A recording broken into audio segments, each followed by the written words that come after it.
Hey guys, tonight we begin with something soft and strangely comforting. A little drift into the quietly absurd corners of Roman daily life. So go ahead, dim the lights. Settle into whatever pillow configuration feels least like a structural engineering failure. And just let the day fall away while we wander into the world of Roman pets. Not the lions or war elephants, those get plenty of attention. We're looking at the forgotten ones. The little creatures who lived, squeaked, sulked, scratched, or occasionally bit their way through the marble corridors of empire. No need to stay fully awake for this. We're just gliding through history with the energy of a slightly tired museum guide who has seen too many marble toes snapped off statues and has emotionally detached for survival. So, let's drift in. The Romans, despite their fondness for conquest, concrete, and extremely judgmental moral philosophy, also liked keeping animals around simply because they were cute, amusing, or occasionally useful in a holds-my-toga kind of way. And like any enormous society with too much surplus wealth and far too many bored aristocrats, they developed an unexpected range of household pets that don't quite make it into the standard textbooks. Let's start with one of the simplest, dogs. Not the dramatic Malachian war beasts everyone likes to imagine leaping through battlefields. I'm talking about the tiny ones. The kind that spent their lives being carried around by elite Roman women, wrapped in little cloths, occasionally fed bits of cheese, and generally treated like decorative warm stones that happen to wiggle. We know they existed because Roman epitaphs absolutely explode with tragically heartfelt dog tombstones.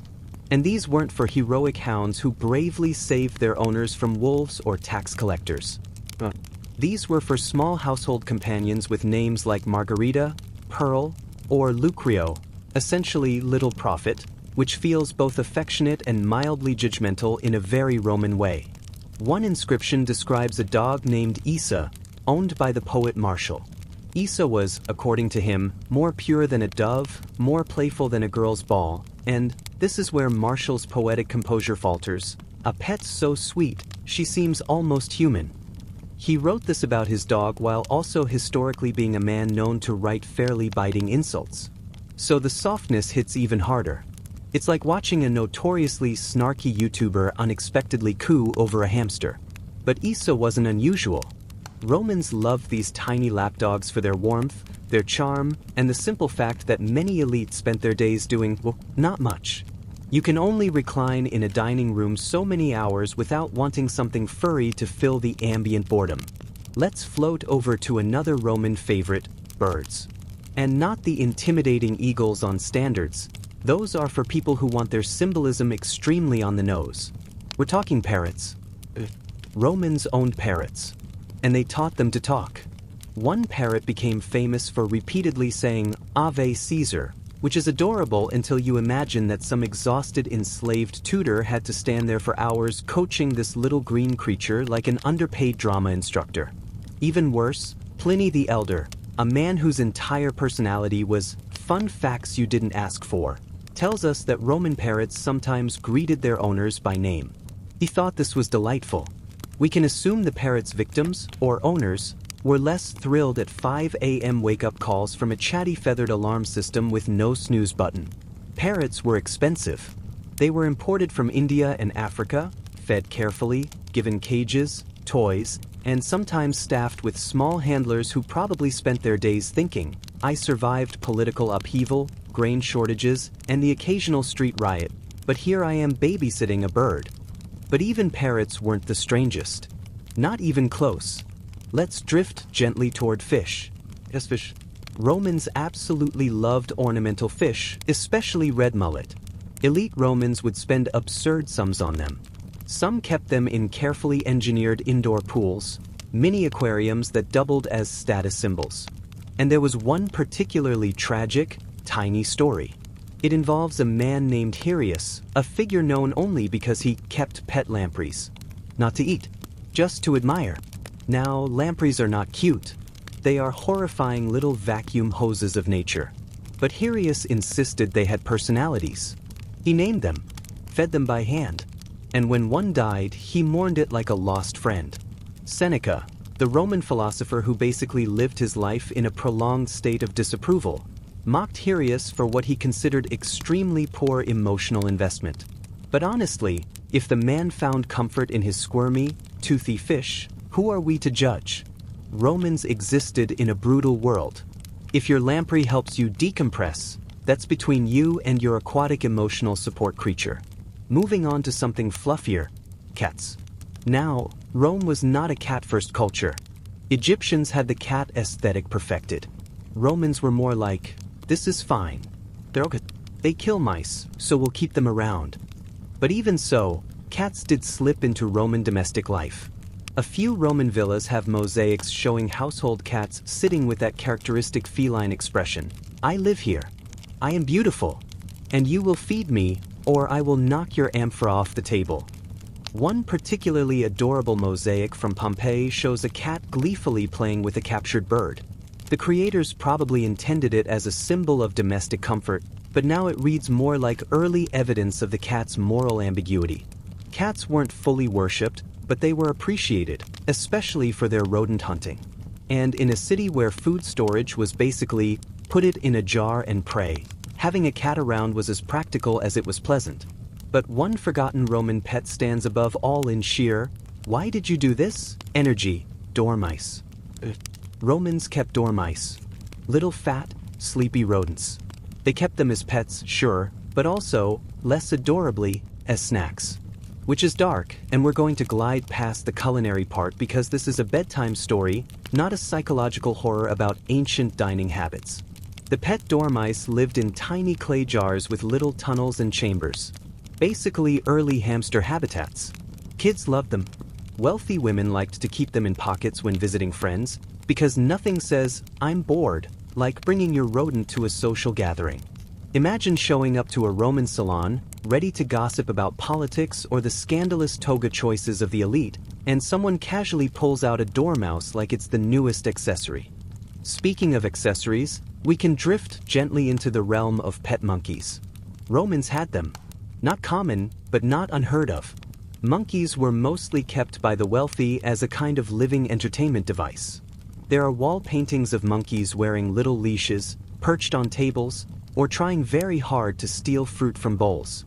The Romans found them amusing because monkeys were tiny, chaotic versions of humans, basically the perfect reflection of Roman society, if you squint. One writer described a pet monkey who spent its mornings throwing objects at anyone passing by, which honestly makes it one of the more relatable creatures in Roman literature. And monkeys sometimes became unexpectedly important to their households. One story, likely exaggerated but charming, tells of a monkey who acted as a sort of surrogate babysitter, gently rocking a cradle when adults weren't paying attention. We cannot confirm whether the baby was okay, but the Romans thought it was sweet. So we'll let that float by without dwelling too much on the logistics. While we're drifting through unusual animals, we should mention that some Romans kept pet geese. Not the famous Capitoline geese who allegedly saved Rome once and therefore became minor celebrities. Those are too well known. I'm talking about domestic geese. Little honking security alarms who patrolled villa courtyards and bit visitors on the ankles. Geese were valued for their protective instincts, their loyalty, and the fact that they made for decent conversation pieces when nothing else was happening. One ancient writer joked that geese were more faithful than some Roman husbands, which feels like a pointed message directed at one person in particular. But perhaps the most overlooked Roman household pet was the humble piglet. Sometimes Romans raised piglets indoors, apparently because the babies were cute and squealed less when they were well fed and warm. There's even a story about a woman who became so attached to her piglet that she refused to let it be turned into dinner, creating a minor domestic crisis that her husband absolutely did not win. Piglets weren't common pets, but they were loved when they did appear. And in a society where luxury could mean almost anything, marble bathtubs, heated floors, or simply a very spoiled pig, we shouldn't be surprised. Let's float toward one final creature for this chapter, the pet snake. Snakes. Romans sometimes kept harmless snakes in their homes as good luck charms. Some believed they brought protection from illness. Others thought they symbolized household spirits. And a few treated them like quiet companions, the kind that required no grooming, no fuss, and very few emotional demands. One story tells of a family who believed their house snake was the manifestation of a guardian deity. They fed it milk, chatted at it, and let it roam freely. This was probably fine until the day a guest walked in, saw a snake gliding across the floor, and made direct eye contact with it like two exhausted souls suddenly understanding each other's trauma. Snakes weren't universally loved, of course. But when kept as pets, they filled a kind of gentle, symbolic niche, spiritual, soothing, and slightly eerie in the way Roman religion tended to be. And so, drifting through all these creatures, the lapdogs, the parrots, the fish with too much personality, the snack/pet dormice, the moody monkeys, the honking geese, the beloved piglets, and the quiet household snakes, we get this picture of Rome that's oddly intimate. Not the Rome of emperors and Senate politics. Not the Rome of conquest or marble arches. But the Rome of soft daily moments. People loving little creatures. People naming animals, spoiling them, mourning them, and building tiny habitats for them. People finding comfort in a world that could be harsh, loud, and unpredictable. Because the truth is, even in an empire known for discipline and brutality, someone still cried over a lost lapdog. Someone still taught a parrot to say their name. Someone still raised a piglet indoors because they couldn't help themselves. And all of that makes Rome feel strangely close. Almost warm. We'll glide deeper into this world in the next chapter. More animals. More odd habits. More gentle absurdity. Just letting history drift by, soft and slow. Chapter 2. The birds that refused to behave. Roman houses were noisy. Not from children, not from traffic, and not only from the occasional neighbor shouting about taxes or someone stealing their sandals at the baths. A surprising amount of the domestic soundtrack came from birds. So many birds. Birds in cages. Birds perched on rafters. Birds nibbling crumbs under tables like tiny feathery freeloaders with no intention of paying rent. Romans loved songbirds, especially nightingales and thrushes. These were the small, delicate musicians of the empire, prized for melodies that lifted the atmosphere of dinner parties where everyone was trying to pretend they didn't hate the food. And the birds did their best. But they also had one habit Romans never understood: refusing to sing on command. Pliny the Elder, the eternal source of mildly disappointed commentary, noted that wealthy households sometimes employed specialized trainers who taught birds to imitate flutes. Imagine that, a grown adult, probably exhausted, standing in a sunlit courtyard whistling at a nightingale that simply did not care. And when the bird did finally chirp, the trainer would run to the mistress of the house, proud as though he had just invented concrete. But the birds did bring joy. One elite matron reportedly kept 7 thrushes in a silk-covered cage, each with its own little perch. She claimed she could distinguish their personalities. Whether or not that was true, she still greeted them every morning like a group of co-workers clocking into the world's smallest office. And then there were magpies, talkative, clever, and utterly chaotic. Romans adored them because they learned phrases quickly. One story tells of a pet magpie that spent its days in a busy marketplace repeating sentences it overheard. After a few weeks, it became a feathered gossip hub and caused multiple arguments between vendors who tried to blame each other for the bird's rude commentary. The bird, of course, was delighted. But birds also had symbolic weight. Doves were associated with Venus and considered gentle companions.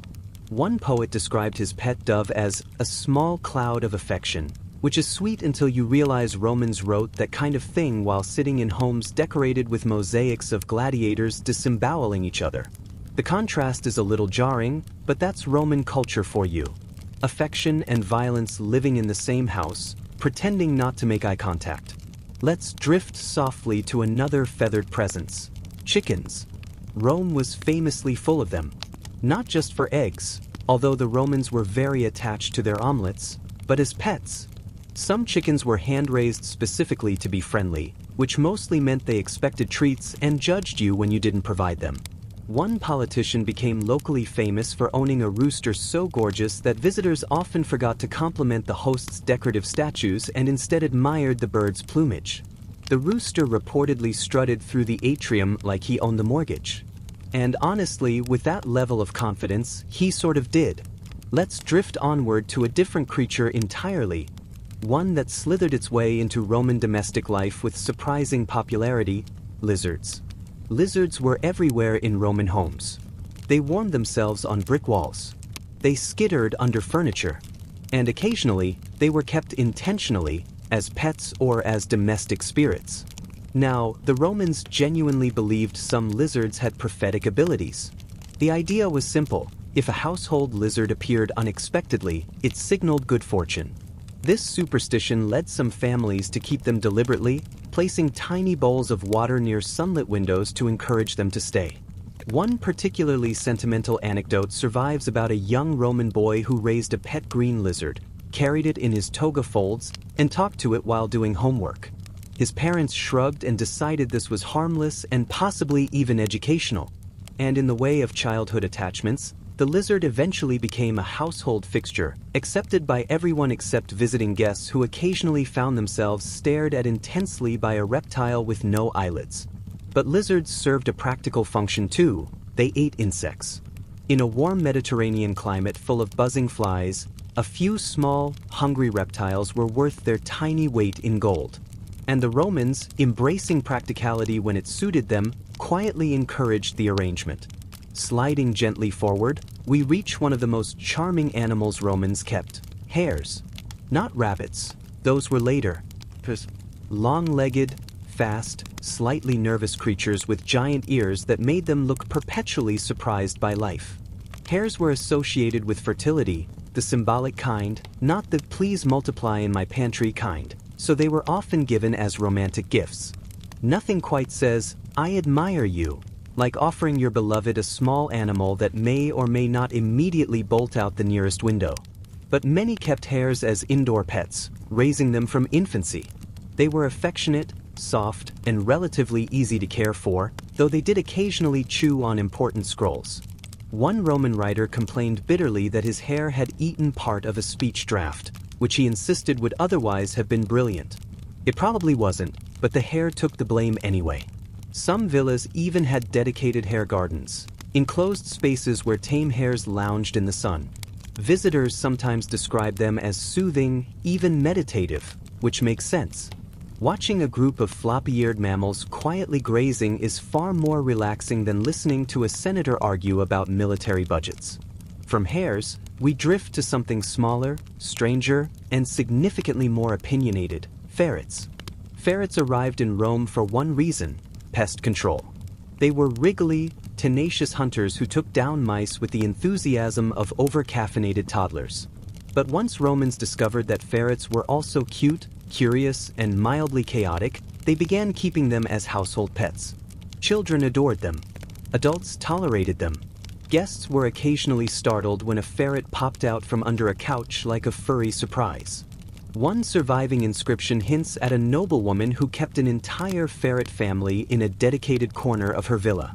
She called them her little thieves, which is fitting. Ferrets steal everything: shiny objects, ribbons, confidence. Romans apparently found this delightful. And honestly, in a world where political life was unpredictable and workdays could involve dodging flying chamber pots in crowded streets, a small mischievous animal was probably comforting. Let's float now to miniature equine royalty. Pet horses, specifically tiny, carefully groomed ponies kept by elite families. These weren't work animals. They were companionship creatures. Roman children often learned to ride on these ponies in villa courtyards. But some took things further, treating their ponies almost like dogs. They fed them figs, scheduled grooming sessions, braided their manes with ribbons. One emperor's daughter reportedly insisted that her pony sleep indoors during thunderstorms, so the sky wouldn't frighten him. No one contradicted her. When you're the emperor's daughter, your pony gets indoor privileges. But even ordinary wealthy Romans became attached to these little horses. Several tomb inscriptions mourn beloved ponies with tenderness that rivals the dog epitaphs. One owner wrote that his pony carried my joys, my sorrows, and occasionally my groceries, which feels deeply human. Now let's wander into the soft, humble realm of goats. Yes, goats. And yes, the Romans sometimes kept them as pets. Sure, many goats lived practical lives producing milk and cheese.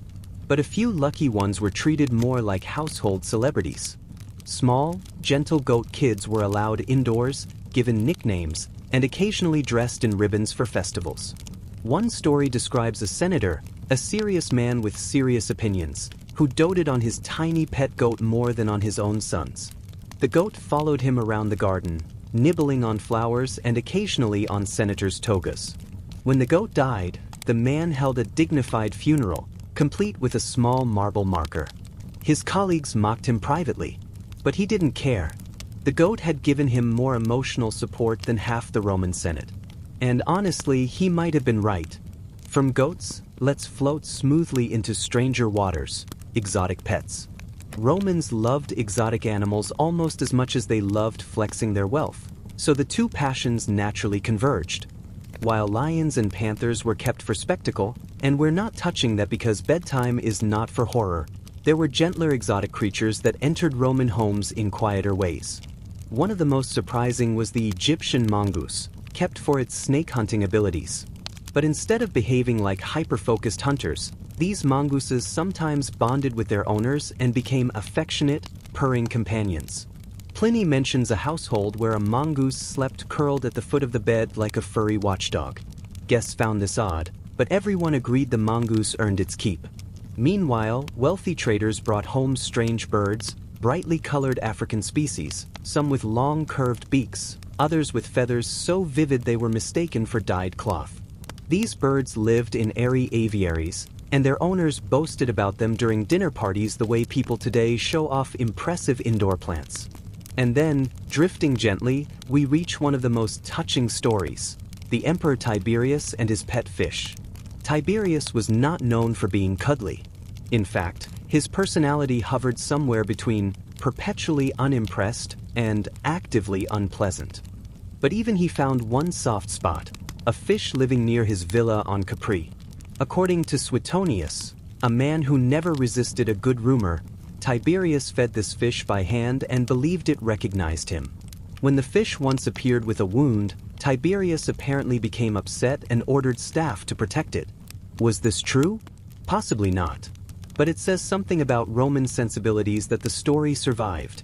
Even a difficult emperor could love a creature that swam lazily in shallow water, unbothered by politics. And maybe that's the heart of Roman pet culture, a desire for softness, for something alive, gentle, and manageable in a world that often wasn't. We drift onward to another household favorite, the hedgehog. Hedgehogs weren't common pets, but they appear often enough in Roman art and writings to suggest that people found them charming. They were kept primarily for pest control, but their round shape and tiny snout practically guaranteed affection. Children especially adored them. One mosaic shows a child holding a hedgehog on his palm, staring at it with a mixture of fascination and, "Please don't poke me." Some families built little wooden shelters in their gardens specifically to attract hedgehogs, an early form of wildlife-friendly design. And Romans believed hedgehogs had symbolic meaning, representing thrift and foresight. Not a bad emblem for a household, even if the animal occasionally rolled across the floor like a tiny armored tumbleweed. Let's close the chapter with one last creature, the tortoise. Tortoises were surprisingly popular Roman pets. They were quiet, low maintenance, and lived forever, the ideal roommate. Some wealthy Romans kept entire groups of tortoises in courtyards, watching them slowly wander among potted plants. A tortoise was stability made literal. In a society where emperors came and went like unstable weather patterns, a creature that moved at half a mile per century felt reassuring. One philosopher claimed his tortoise helped him contemplate the pace of life. He would sit in the garden, watching it inch toward a strawberry for an hour. When it finally reached the fruit, he declared it a symbol of cosmic perseverance. Everyone else just thought he needed new hobbies. But the tortoise earned a place in Roman hearts precisely because it asked for so little and gave so much tranquility. And so the Roman household was never quiet. Not because of shouting, not because of chaos, but because it was alive with feathers, fur, scales, and the occasional dramatic goose. Every courtyard, every atrium, every villa balcony. Something small lived there, cherished for reasons both practical and tender. In the next chapter, we float into the lives of Roman children and the pets they adored, creatures that shape childhoods in ways both sweet and unexpectedly strange. Chapter 3: Small Creatures and Smaller Humans. Roman childhood was not the soft, pastel-colored concept we imagine today. There were no toy stores, no carefully curated Pinterest bedrooms, and certainly no dedicated kid-friendly zones, unless you count a patch of dirt behind a villa where children were told to go play and don't break anything important. But despite the lack of modern comforts, Roman children found companionship in tiny, living things. Pets filled the spaces where toys would normally be. They were the silent participants in games, the confidants of secret thoughts, and the unbothered witnesses to sibling arguments over who got the last honey cake. Let's start with one of the most popular childhood pets, the humble frog. Children adored frogs. They were easy to find, fun to chase, and cooperative enough to sit in a little clay bowl for a few minutes before attempting escape. One poet even complained that his neighbor's son kept releasing frogs into the family fountain, turning a peaceful water feature into a lively amphibian daycare. Frogs had a tiny role in Roman superstition too. Some thought they brought good luck, especially when found hopping near doorways. Others believed they symbolized transformation. Children didn't care about symbolism, of course. They just liked that frogs made cute noises and jumped in unpredictable ways, the ancient equivalent of a battery-free toy that still managed to entertain for hours. Some wealthier children kept frogs in small decorative containers, feeding them scraps of insects. Parents tolerated this because, honestly, a frog was easier to manage than a child's pet snake or ravenous ferret. We drift softly now to another Roman favorite, tortoiseshell beetles. Yes, beetles. Specifically shiny, slightly iridescent beetles that children collected like living gems. They tied threads gently around them, usually silk, and watched them crawl around like slow, confused kites. Was this the height of animal ethics? Absolutely not. But Roman children approached life with a mix of curiosity and questionable judgment, much like modern children. These beetles often ended up in little matchbox-sized wooden containers, carried around as beloved oddities. One archaeological find in North Africa even contained a child's toy box with beetle shells carefully stored inside, either mementos of lost pets or trophies of past adventures. Parents saw beetles as harmless hobbies. Grandparents viewed them as a nostalgic tradition, recalling their own insect collecting days.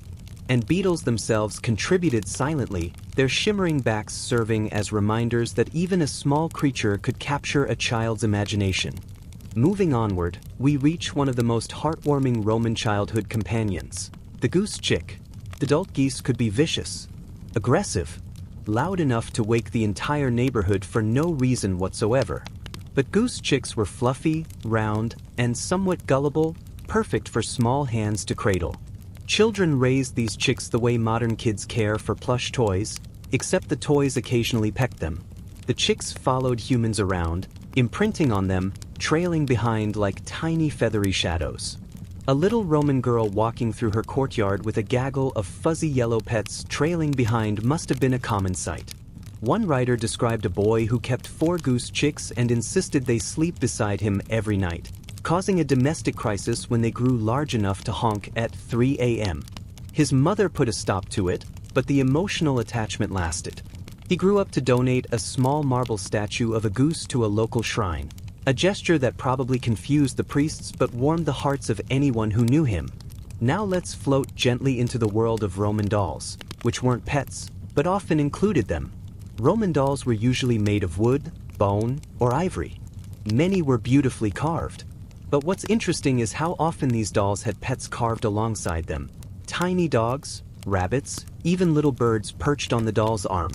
This tells us something important. Children didn't separate their imagined play from the real animals around them. The household creatures were part of daily life, woven into games, meals, and bedtime routines. One particularly striking burial of a young girl included not only her cherished doll but also a small bronze figurine of her favorite pet dog. Someone wanted her to keep that companionship in the afterlife. A quiet reminder of how deeply children bonded with these little animals. Let's drift from symbolic animals back to the actual fluffy ones, puppies. Puppies were everywhere in Roman childhood. Rich families, poor families, farmhouses, urban apartments. Puppies had universal appeal, and children gravitated to them like magnets with no sense of moderation. They named them silly names, diminutives, nicknames that modern dog trainers would sigh at. We know from tombstones that children called their dogs things like Fuzzy, Nibbler, and Little Bear. One puppy even had the name Sniffer, which is accurate and timeless. The bond between Roman children and their puppies can't be overstated. Dogs played with them in dusty courtyards, followed them to school, yes, sometimes even into school, and sat beside them during lessons as the children recited Latin declensions with varying degrees of enthusiasm. When a puppy died, which sadly happened often, entire households mourned. Small graves were dug, flower garlands laid, children cried. Adults made comforting philosophical statements they didn't really believe. A child's grief over a pet has not changed in 2,000 years. From puppies, we drift onward to a more playful category, unfinished pets. Animals that weren't really pets by design, but became them anyway. The first of these is the tethered goat kid. Goat kids were boundlessly energetic and occasionally destructive, which naturally made them irresistible to children. A kid goat could jump on tables, headbutt furniture, and scatter scrolls across the floor in seconds. Pure comedy for a child, pure misery for the adult who had to clean up afterward. Kids were often tethered near children's play areas to keep them from barging into serious household spaces. But the children untied them, repeatedly, because nothing in a Roman child's brain lit up quite like watching a goat sprint down a hallway while slaves panicked. Parents tolerated this because the goat kid eventually tired out and curled up for naps in warm corners. Children loved those sleepy moments, brushing the goat's fur with little wooden combs and whispering secrets into long floppy ears. Another unofficial pet? Barnyard kittens. Roman houses, especially rural villas, were full of them. Kittens chased insects. They wrestled. They napped in unpredictable places, startling entire households by suddenly meowing from inside storage jars. Children adored kittens with the kind of zeal that leads to exuberant cuddling. Kittens tolerated this with stoic patience, which probably explains why they eventually became beloved household animals. Roman mosaics even show children feeding milk to kittens from tiny bowls, seated cross-legged on floors that look surprisingly modern in design. One poet recalled that, as a boy, he once tried to smuggle a kitten into school inside his cloak. It escaped mid-lesson. Chaos ensued. He was punished. He claimed zero regret. Let's drift now to a less cuddly but surprisingly popular pet, crickets. Yes, crickets. Roman children kept them for their soothing chirping. Sometimes they carried them in perforated reed containers, listening to their soft music during long summer afternoons. Crickets were supposed to bring good luck, especially if they sang frequently. Children swore they could tell if a cricket was happy. Adults rolled their eyes but quietly kept the belief alive. These tiny creatures filled Roman nights with soft sound, a natural lullaby echoing through courtyards and open windows. For a child falling asleep on a warm evening, that gentle chirping must have felt like magic.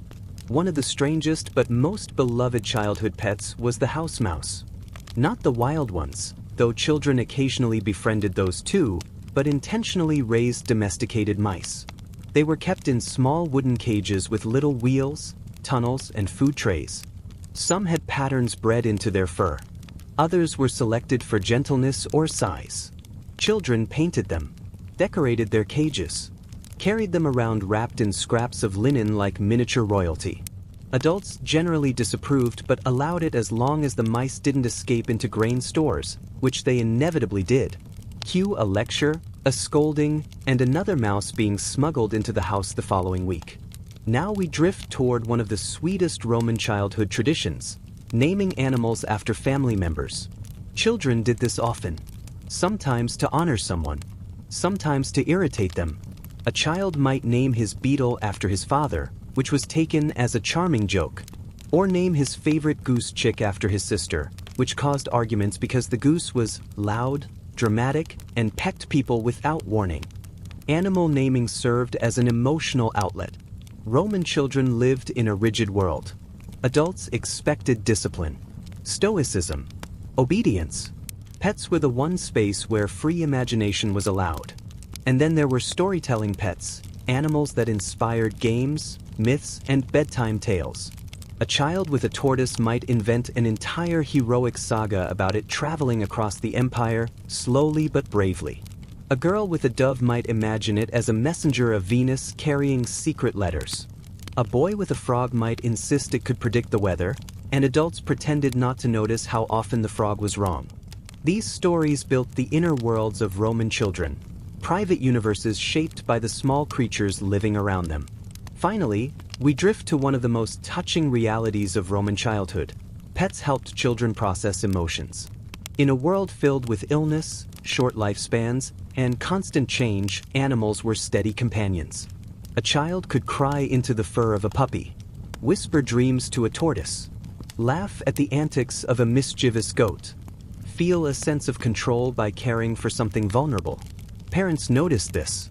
Even stern Roman fathers, men who lectured their children on virtue before breakfast, occasionally admitted that pets softened their households. One father wrote that his son's pet dormouse taught him gentleness. Another said his daughter learned responsibility by caring for her turtle. A third joked that the family goat had more influence over his children than he did, which was probably true. Pets were not just animals.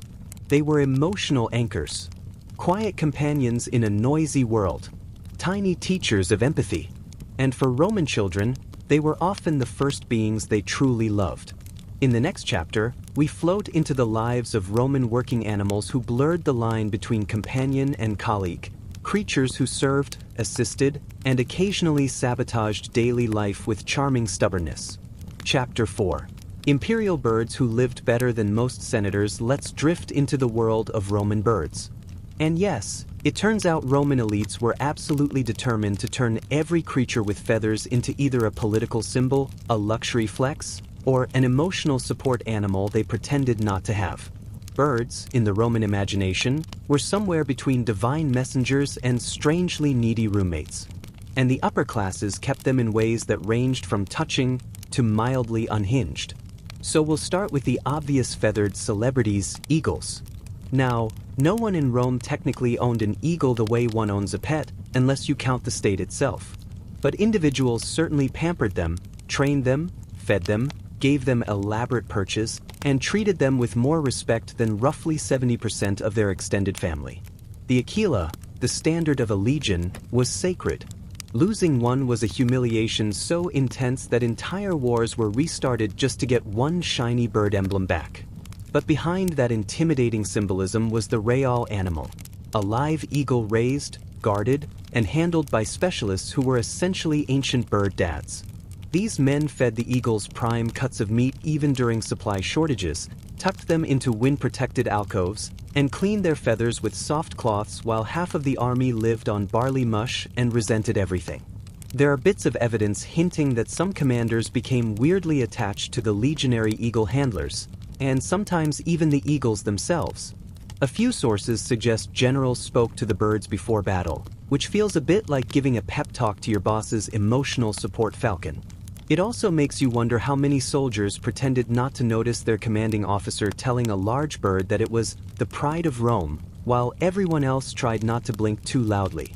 But let's float over to more domestic birds, the ones kept by wealthy Romans who wanted pets that did not require walking, bathing, or the emotional bandwidth of a full human being. Enter the peacock. Romans adored peacocks. They adored them so much that entire estates were measured by how many of these birds wandered around the gardens doing absolutely nothing. A peacock was basically a status symbol that screamed, "Look at me. I have land, wealth, and enough spare time to feed a creature that refuses to be useful." Some aristocrats bred rare varieties, collecting uncommon feather patterns like they were trading cards. And because Romans could not resist adding extravagance to extravagance, wealthy families often bragged about the size of their peacock flocks the way modern people brag about follower counts. One especially over-the-top detail, the famed Hortensius, An orator who earned mountains of money reportedly loved peacocks so much he introduced them at banquets, both alive as decoration and roasted as ultra-luxurious dishes. A mixed message, to be sure. On one hand, look at my majestic birds. On the other, also look at how casually I can afford to eat one. The peacocks themselves must have lived in a constant state of confusion. Still, many elite Romans kept them purely as decorative pets. They let them strut through peristyles, gliding past marble columns like celebrities arriving at a slow-motion awards ceremony. Servants were assigned to maintain peacock comfort, remove droppings with discreet efficiency, and ensure no guest accidentally startled them, because nothing shattered the aesthetic of a serene villa courtyard quite like a shrieking peacock suddenly deciding the world was ending. Now, the Romans also loved smaller, gentler birds. Doves and pigeons enjoyed prime real estate within aristocratic homes. Some were kept for racing. Yes, pigeon racing existed long before modern enthusiasts imagined themselves pioneers of avian competition. But many Romans kept them simply because they liked watching them flutter about with soft wings and calmer personalities than most nobles could fake in public. Columella, a writer on agriculture, described elaborate dovecots big enough to house hundreds of birds, complete with inner chambers, windows, feeding platforms, and defensive features against predators. People built multi-story bird mansions even when their own estates were functioning at a don't ask questions about the plumbing level of maintenance.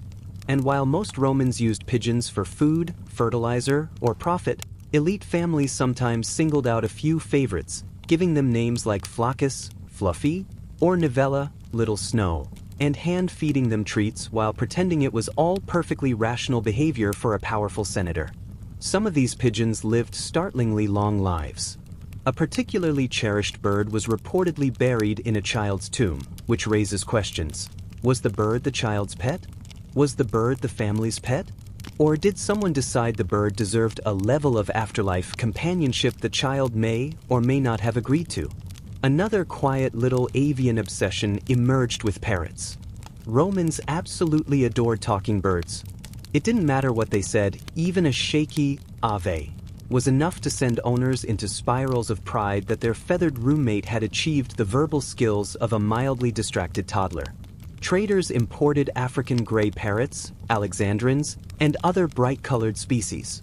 These birds cost enormous sums, so buying one was essentially saying, I wanted a friend, but only one I can keep in a cage and teach to say embarrassing things.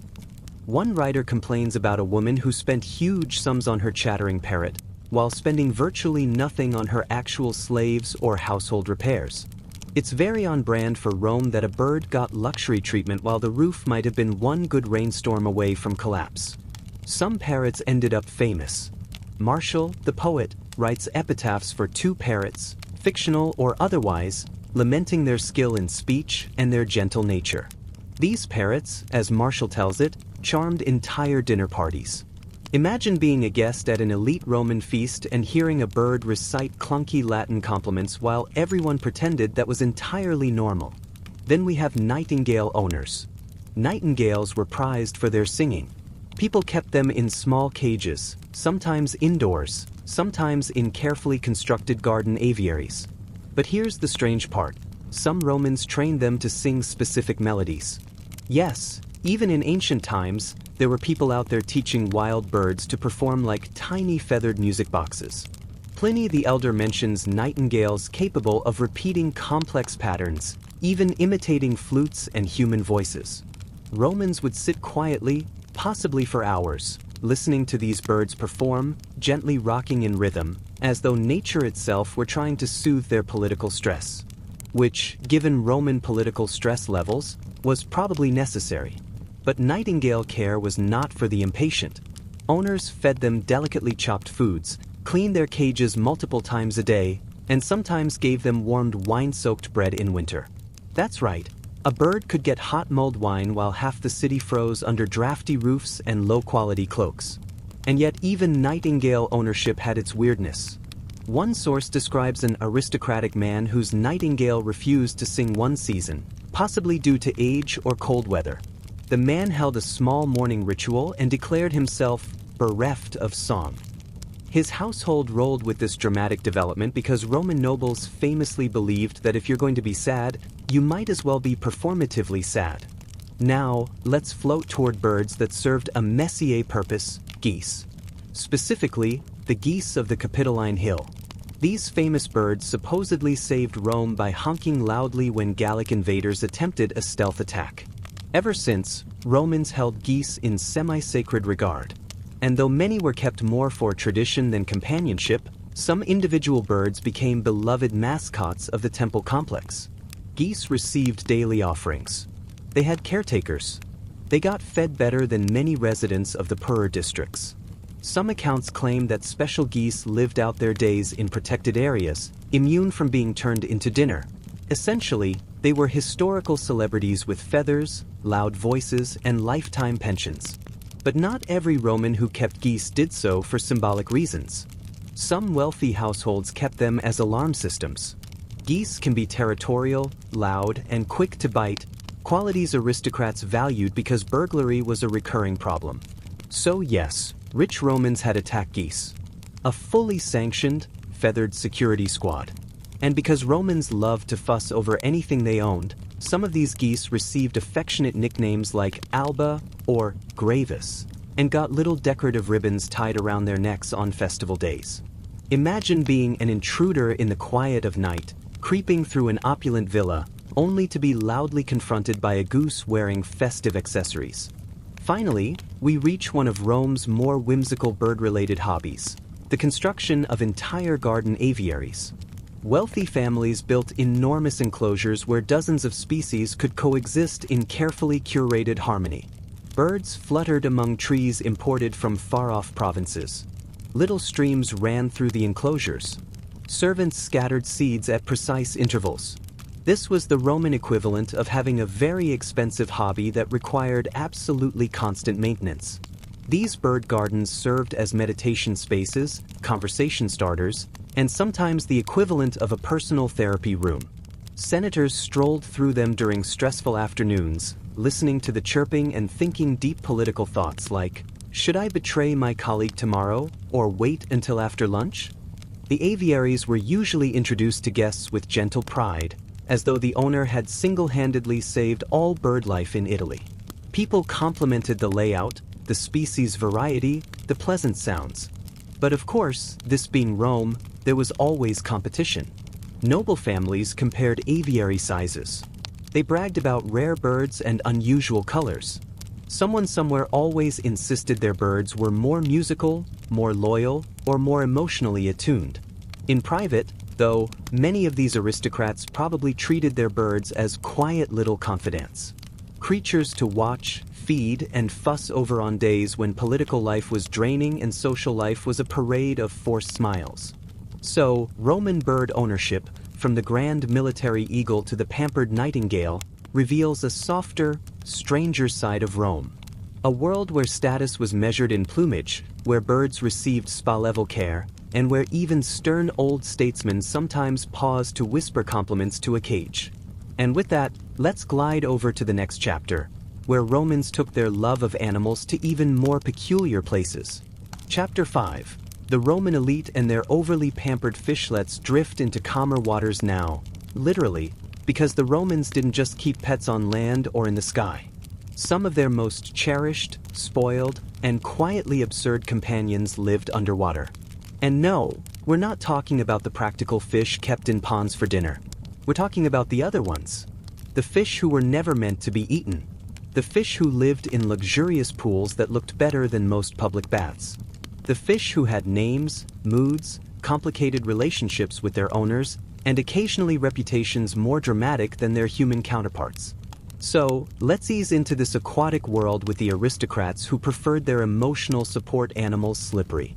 The Roman obsession with fish began innocently enough.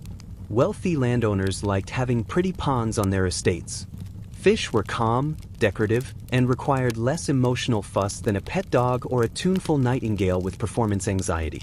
But, as with everything Roman nobles touched, things escalated into full-scale competition. Before long, fish ponds became status symbols, ranked by size, water quality, and the rarity of the creatures inside. Visitors complimented the clarity of the water, the number of fish, and whether the pond featured exotic species. Think of it as a passive-aggressive aquarium arms race, done with sandals and togas. Columella and Varro, both Roman writers who had opinions on absolutely everything related to estate management, go on about how to build the perfect fish pond. They describe channels, sluices, filtration systems, and even techniques for regulating water temperature. Some of these ponds were more technologically sophisticated than the villas next to them.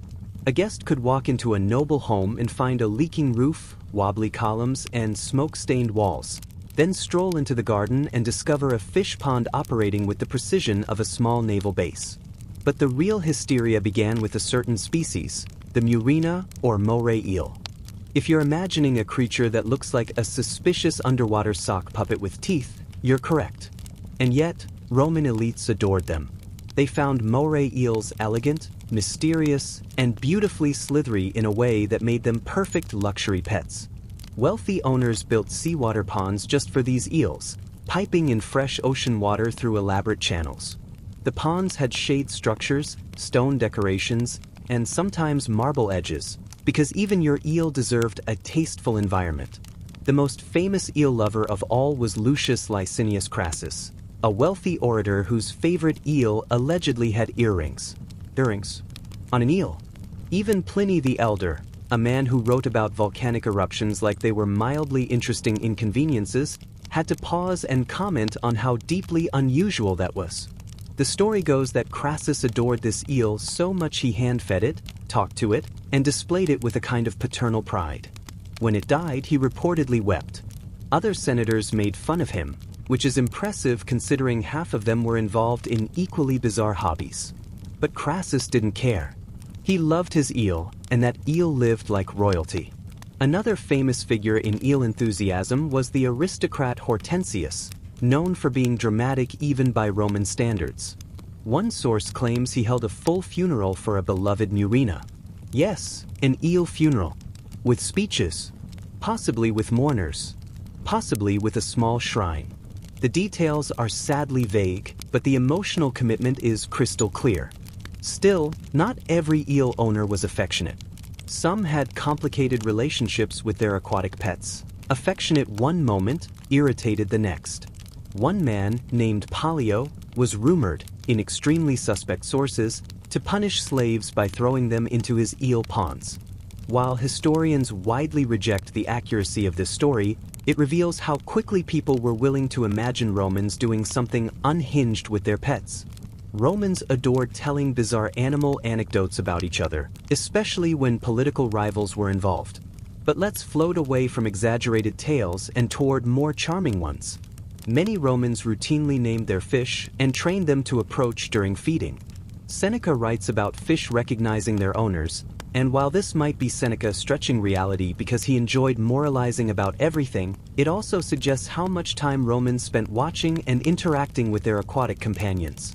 A slow-moving fish swimming toward its owner in a garden pool became a sign of harmony, wealth, and pastoral bliss. Essentially, it was the ancient equivalent of sitting on your balcony and communing with your houseplants.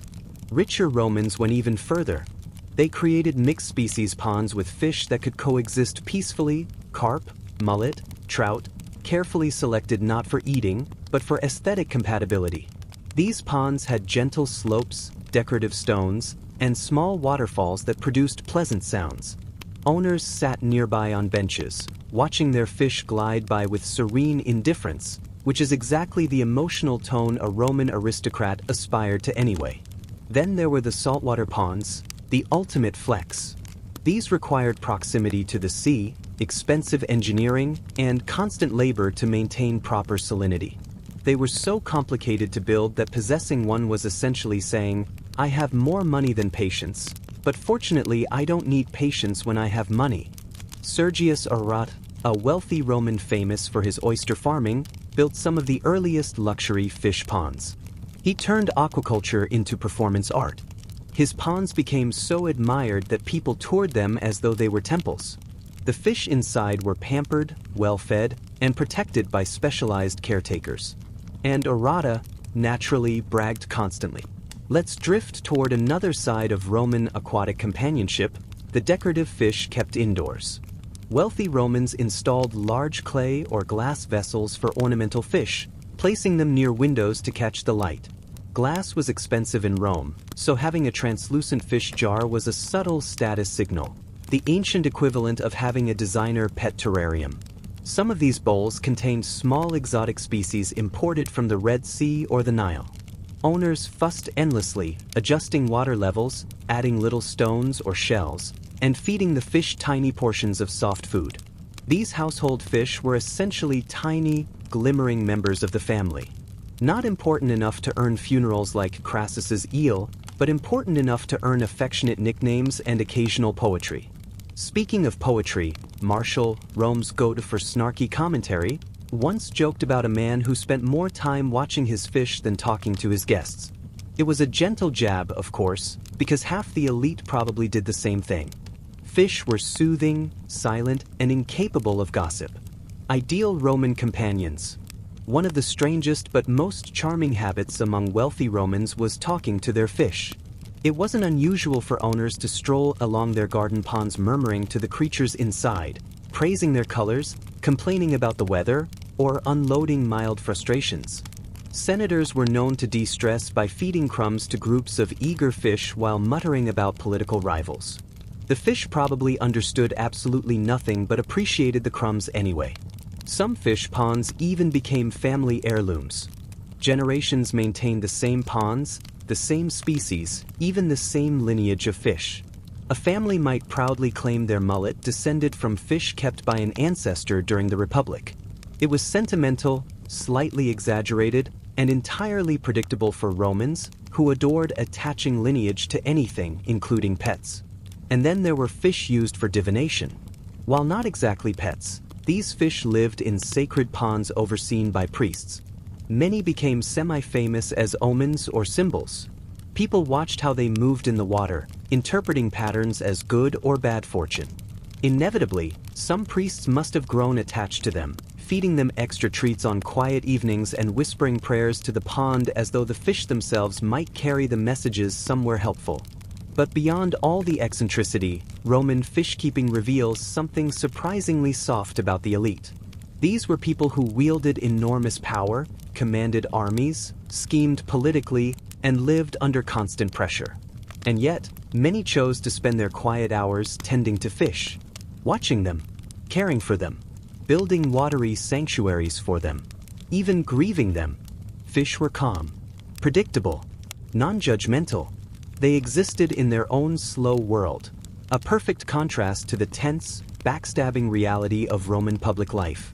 So whether it was the grand moray eels in seaside ponds, the decorative carp gliding under a villa bridge, or the tiny shimmering fish in an indoor glass jar, Rome's underwater pets lived lives of surprising comfort and sometimes outright luxury. And with that peaceful drift through Roman fish ponds, we can ease our way into the next chapter, where Romans turned their attention to another group of quiet companions, equally beloved and occasionally equally ridiculous. Chapter 6. The quiet little rodents who accidentally became Roman status symbols. Let's drift into the tiny, twitchy world of Roman rodents, creatures so small and so unassuming that you wouldn't expect them to have played any role in elite Roman life. But they did. And in the most Roman way possible, these creatures managed to become symbols of luxury, affection, culinary experimentation, emotional attachment, and mild absurdity. We'll start with the star of the show, the dormouse. Ah yes, the dormouse, the soft, plump, sleepy little rodent that Romans adored for reasons that alternated between wholesome and less wholesome. Most people know the dormouse from its role as a delicacy in elite Roman feasts. But what's less remembered is that before a dormouse became a dish, it lived a very pampered life. Because if a Roman planned to eat something fancy, they tended to treat it better than half their extended relatives. Dormice were kept in special clay containers called gleraria. These looked like large pottery jars with air holes, climbing ledges, and little tunnels inside. The jars were designed to mimic a dormouse's natural hibernation burrow, but with more architectural ambition. Dormice in gleraria lived in controlled darkness, where they grew fat, slept constantly, and existed in a peaceful haze of snacks and napping. Imagine the life of a sleepy aristocrat, reduced to miniature form. But here's where it gets stranger. Not all gleraria were culinary tools. Some Romans kept dormice simply because they liked them. They found them cute, round, and calming. These household dormice had names, received treats, and even curled up in warm folds of their owner's clothing. They were gentle companions who asked for nothing and cheeped soft little sounds at night. In fact, some Roman children adored dormice as pets. A small, quiet creature that fell asleep in your hands? That's about as child-friendly as an ancient pet could get. Archaeologists have found depictions of dormice carved into toys, which implies they were appealing enough to be considered cuddly mascots before they were considered edible luxuries. Now, Romans being Romans, they couldn't resist turning even this tiny creature into a subject of competition. Some aristocrats bragged that their dormice were the fattest. Others compared coat patterns or size. And of course, someone out there absolutely made claims about having the most well-bred dormouse in the region, spoken with the solemn pride usually reserved for noble horses. Still, dormice were far from the only rodents scurrying around the edges of Roman domestic life. Let's float gently toward pet squirrels. Yes, Romans kept squirrels. And while squirrels in the wild probably treated Roman parks and forums like their personal buffet tables, some households intentionally captured and raised them. Children especially liked keeping squirrels in small wooden cages. Some families trained them to sit on shoulders, accept nuts from palms, or scurry through little obstacle courses. These squirrels were affectionate in a skittish, unpredictable way, which is probably why children adored them and adults found them charming but exhausting. One poet describes a girl grieving her pet squirrel, lamenting it as a sweet companion with soft fur and lively eyes. Scholars argue endlessly about whether this was a real pet or just a poetic metaphor, but given how many Romans enjoyed domesticating anything small and fuzzy, it doesn't feel far-fetched at all. Imagine a prim little Roman girl walking through the villa holding a squirrel wrapped in cloth like a tiny royalty-approved gremlin. That mental image fits Rome a bit too well. And then, of course, we have the wealthy Romans who kept entire rodent gardens. Now, this sounds far more chaotic than it really was. Some estate owners maintained natural enclosures, basically fancy landscaped areas, where small woodland animals, including rodents, could roam freely. Guests strolling through might see rabbits, dormice, large field mice, or even chipmunk-like creatures darting through hedges. These little pockets of nature were intended to evoke a soft pastoral mood, a kind of curated wilderness. But inevitably, some owners became attached to individual animals. A senator might fondly identify one particular rabbit that always hopped near his seat. A noblewoman might feed the same mouse scraps every morning. A child might insist a particular fat dormouse was their unofficial friend. And honestly, that's one of the most endearing details about Roman elites. They built grand monuments, debated state policy, plotted political maneuvers, and then quietly spent their afternoons watching a chubby mouse nibble on figs under a rose bush. Let's drift toward another creature that hovered on the edge of pet status: the hare. Hares weren't rodents, technically, but Romans lumped them into the same general category of cute, small mammals worth fussing over. Aristocrats kept pet hares in garden enclosures, praising their speed, softness, and large, gentle eyes. Some hares became beloved mascots of entire estates. They followed familiar paths, returned to the same shady spots, and occasionally accepted treats from caretakers or children. One writer mentions a hare that grew so accustomed to human presence it would approach guests like an overconfident puppy. That same writer notes, with dry Roman humor, that such friendliness was both charming and concerning, because domestication was not the hare's natural calling. But the Romans, as usual, did not care. If an animal wanted to be friendly, they welcomed it with soft voices, snacks, and unnecessary adornments. Some hares were given ribbons around their necks on festival days, because Rome never passed up an opportunity to accessorize. Returning to actual rodents, let's drift gently over to mice, plain, humble mice, who occasionally became surprise pets. If a mouse behaved unusually sweetly or appeared regularly in the same corner of a home, some Romans took it as a sign. Omens mattered in Rome, and a mouse that seemed too bold or too tame was sometimes interpreted as a household guardian spirit, which meant that mouse suddenly received better treatment than half the household slaves. A mouse believed to be lucky might get crumbs at designated times. It might be left in peace even if it lived inside the walls. Some families even gave these sacred mice little honorary names, the kind usually reserved for gods or affectionate nicknames for children. Other mice simply became pets by accident. A lonely fisherman's child might befriend a mouse that hung around the kitchen hearth. A widow might feed a mouse each evening and consider it a companion in her quiet villa. Romans did not write about these tiny domestic bonds very often, but traces appear in letters and anecdotes, glimpses of ordinary people finding comfort in creatures that demanded so little and offered soft presents in return. Let's drift a little deeper into the strangest rodent-related Roman habit, raising fancy domestic rats. This isn't widely advertised in mainstream histories, but some Romans, especially in rural areas, kept large tame rats as household guardians. These weren't the wild sewer rats that lived near urban dumps. Instead, they were calmer varieties, raised from infancy, capable of becoming surprisingly affectionate. These rats followed their owners around, sat on shoulders, and accepted treats like tiny furry philosophers. Some elderly Romans especially liked having a quiet rat nearby during long afternoons.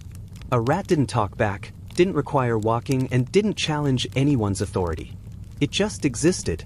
Softly, quietly, comfortingly. One amusing detail from Pliny the Elder suggests that some families believed rats could predict weather changes. If a tame rat became restless, they assumed a storm was coming. If the rat nested deeply in blankets, cold weather was imminent. Whether or not this was accurate, it meant rats occasionally held semi-official meteorological roles in Roman houses, which is both adorable and wonderfully inefficient. And then we have the rodent villas. Yes, that's a real thing. Some wealthy Romans constructed miniature houses for their favorite pets. This trend was most common with rabbits and dormice, but occasionally extended to tame rats as well. These little rodent villas featured tiny doorways, soft bedding, and decorative carvings on the outside. An aristocratic child might show off their pet's home to friends the same way modern kids might show off an elaborate dollhouse. It's one of those details that makes you pause and appreciate the gentle absurdity of Roman domestic life. Here were people whose society was built on conquest, wealth, and rigid hierarchy, yet some of them spent their afternoons decorating a tiny house for a mouse. Of all the small creatures Romans kept, rabbits probably had the easiest lives. They were adored for their softness, their calm presence, and the soothing predictability of their movements. Anyone suffering stress, which in Rome was nearly everyone with political responsibilities, could sit in a garden enclosure, watching rabbits hop or nibble quietly, and feel their nerves settle. Some Roman writers describe rabbit watching as therapeutic, a way to forget disputes, debts, and obligations. And that wasn't just poetic exaggeration. Romans genuinely believed in the calming power of small animals. A quiet pet gave you space to breathe, a space to think, a space to exist without performing. In the end, Roman rodent keeping reveals a softer side of elite life, a world of tiny paws, twitching noses, and domesticated tenderness. A world where senators who spent their mornings arguing in marble halls might spend their evenings feeding crumbs to a chubby dormouse. A world where powerful matrons confided in pet squirrels. A world where a quiet mouse in the corner was treated like a blessing. In all their grandeur, vanity, and occasional absurdity, Romans still found comfort in the smallest companions imaginable. And with that, let's continue drifting forward, toward another set of Roman pets whose calm presence shaped daily life in ways both adorable and quietly profound. Chapter 7. Part 7. Still floating through the menagerie of mildly unfortunate Roman pets, let's drift back into the half-forgotten corners of Roman domestic life, where animals wandered through the marble halls with as much purpose as their owners, and often with far fewer political enemies. At this point in our extremely horizontal journey, you've probably noticed a pattern among Roman elites. Their pets tended to mirror their personalities a little too well. If the owner was dramatic, the pet was dramatic. If the owner was chronically unimpressed with existence, the pet was essentially a loaf with legs. So, let's slide softly into another living room full of decorative anxiety, beginning with a story that historians tend to mention only briefly, probably because it sounds like the setup for a minor sitcom rather than an emperor-adjacent biography. We're gliding over to Servilia, a woman famous primarily for being Julius Caesar's long-term companion, let's say. There were political entanglements, emotional entanglements, and enough rumors to fill several grapevine scrolls. But what rarely gets discussed is the small, chronically offended goose she kept in her courtyard. A goose, and not one of the heroic geese of the Capitoline Hill who supposedly saved Rome. That would have been too normal. Servilia's goose was more of a decorative alarm system that basically sounded off at anything that moved, breathed, or existed. People entering her house noted that this creature seemed to believe it was the spiritual reincarnation of a military general. Its wings flapped like it was trying to issue orders, and its honks carried the energy of someone who had been mildly insulted in a dream and was now taking it out on everyone nearby. Servilia adored it, naturally. She said it reminded her of the honesty of nature, which, in goose terms, means the honesty of open hostility. Her son, Marcus Junius Brutus, yes, that Brutus, absolutely despised the animal. Not because it was loud, though it was, but because according to multiple late writers, he was convinced the goose judged him. Brutus already presented himself as a walking philosophical crisis disguised as a man, so the idea that a house goose might glare at him like an irritated professor probably didn't help his self-esteem. He claimed the goose hissed louder whenever he entered, as if predicting that he was one morally questionable decision away from becoming a footnote in Shakespearean drama. Of course, Servilia ignored all of this because she found the whole situation hilarious. A goose terrorizing her high-strung son? Absolutely therapeutic. She said it softened the mood. It did not soften Brutus' mood, but Roman mothers were not known for adjusting their behavior based on their children's emotional landscapes. Let's drift away from the goose before it notices us. It absolutely would. We'll float now into the quieter, slightly more melancholic world of Livia Drusilla, wife of Augustus, mother to Tiberius, and overall connoisseur of micromanaged domestic order. Livia had a reputation for being composed to the point of unsettling. Marble statues of her look like she not only knows your secrets but has already developed a plan to fix them, improve them, and reorganize your motivations into a neatly labeled cabinet. She preferred calm animals, likely because the ruling men in her life were anything but calm. So while Augustus filled the palace with every symbolic creature he could find, including a pet crow that allegedly shouted, "Hail Caesar," at inappropriate moments, Livia kept a pair of small, silky-haired dogs. Writers describe them collectively as lap-sized and overly indulged, which feels like the ancient equivalent of calling them designer purse pets. These dogs followed Livia everywhere, even into private council rooms. Officials reported being stared down by a pair of tiny canines as they debated laws, which created a strange atmosphere where monumental decisions about taxation and imperial governance occasionally paused because one of the dogs sneezed. Tiberius, Livia's son, deeply resented these pets. Scholars have long noted that Tiberius resented everything, so this is not surprising. But he particularly disliked that when he visited his mother, he had to sit still while a small dog politely but firmly claimed his lap. According to later anecdotes, Livia believed it soothed him. Tiberius believed it was psychological warfare. Let's drift now, slowly, towards someone whose pets were significantly less soothing.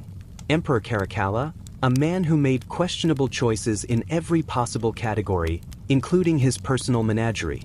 Caracalla was the type of emperor who tried very hard to appear strong, bold, and intimidating, despite looking like someone who'd throw a tantrum if his bathwater wasn't the correct temperature.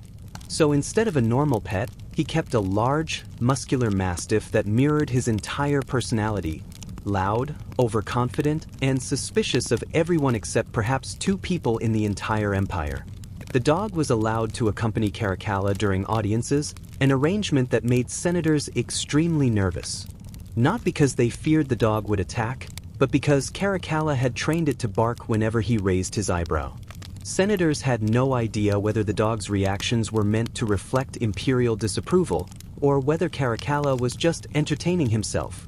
But even Caracalla wasn't the strangest pet owner in the Severan dynasty. That award almost certainly belongs to his mother, Julia Domna, who reportedly kept a tame desert fox. Not a Mediterranean fox, but one of the lanky, big-eared species imported from deep in the eastern provinces. The fox roamed the palace freely, curling up in places where marble floors met warm patches of sunlight. Visitors noted that the creature stared at them with a look of mild amusement, as though judging the structural integrity of the empire.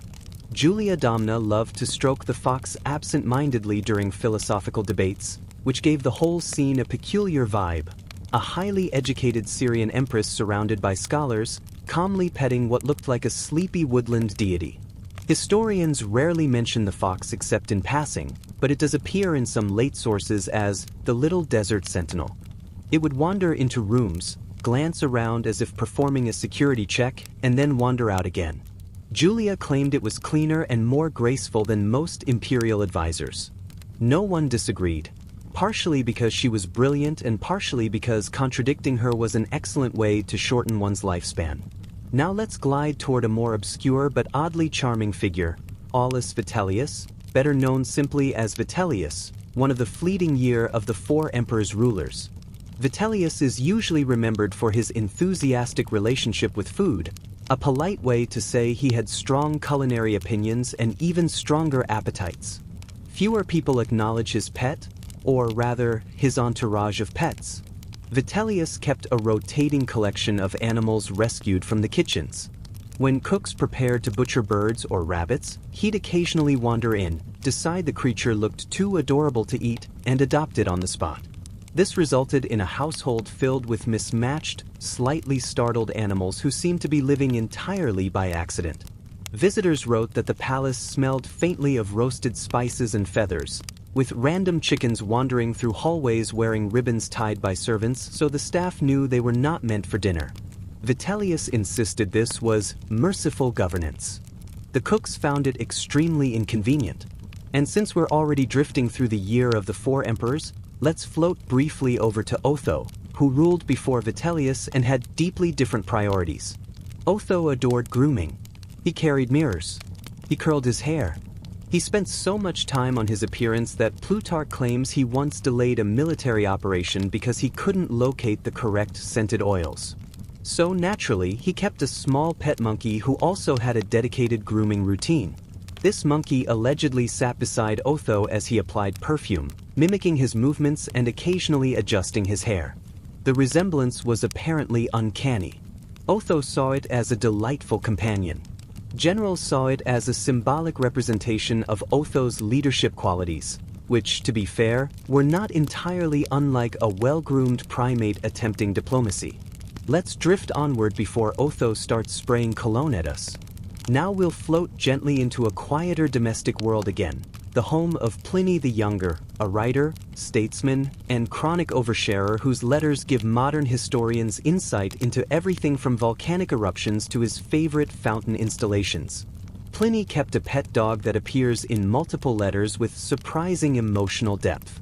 When a friend's dog died, Pliny wrote a dramatic condolence letter describing the loyalty of dogs, the tenderness of their companionship, and how deeply he felt the loss, as though it were my own. Pliny was basically the Roman equivalent of someone who reposts emotional pet memorials online with paragraphs of commentary. He adored his own dog, who followed him into the baths, the garden, and even his dictation sessions.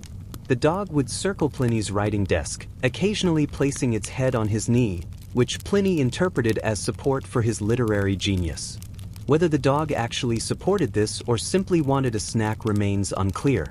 Let's drift to one last figure for this part, someone whose pet ownership was strangely philosophical, Emperor Hadrian. Known for architecture, wandering, and occasionally oversharing his personal feelings via poetry, Hadrian kept a pet ferret. Ferrets were not common Roman pets, although they did exist mostly as pest control animals. Hadrian, however, treated his as a companion. He let it sleep inside his cloak while he walked. He claimed the ferret reminded him of the cleverness of simple creatures. This is the sort of vague emotional statement Hadrian loved to make, usually while staring off at a distant horizon and thinking deeply about something no one else understood.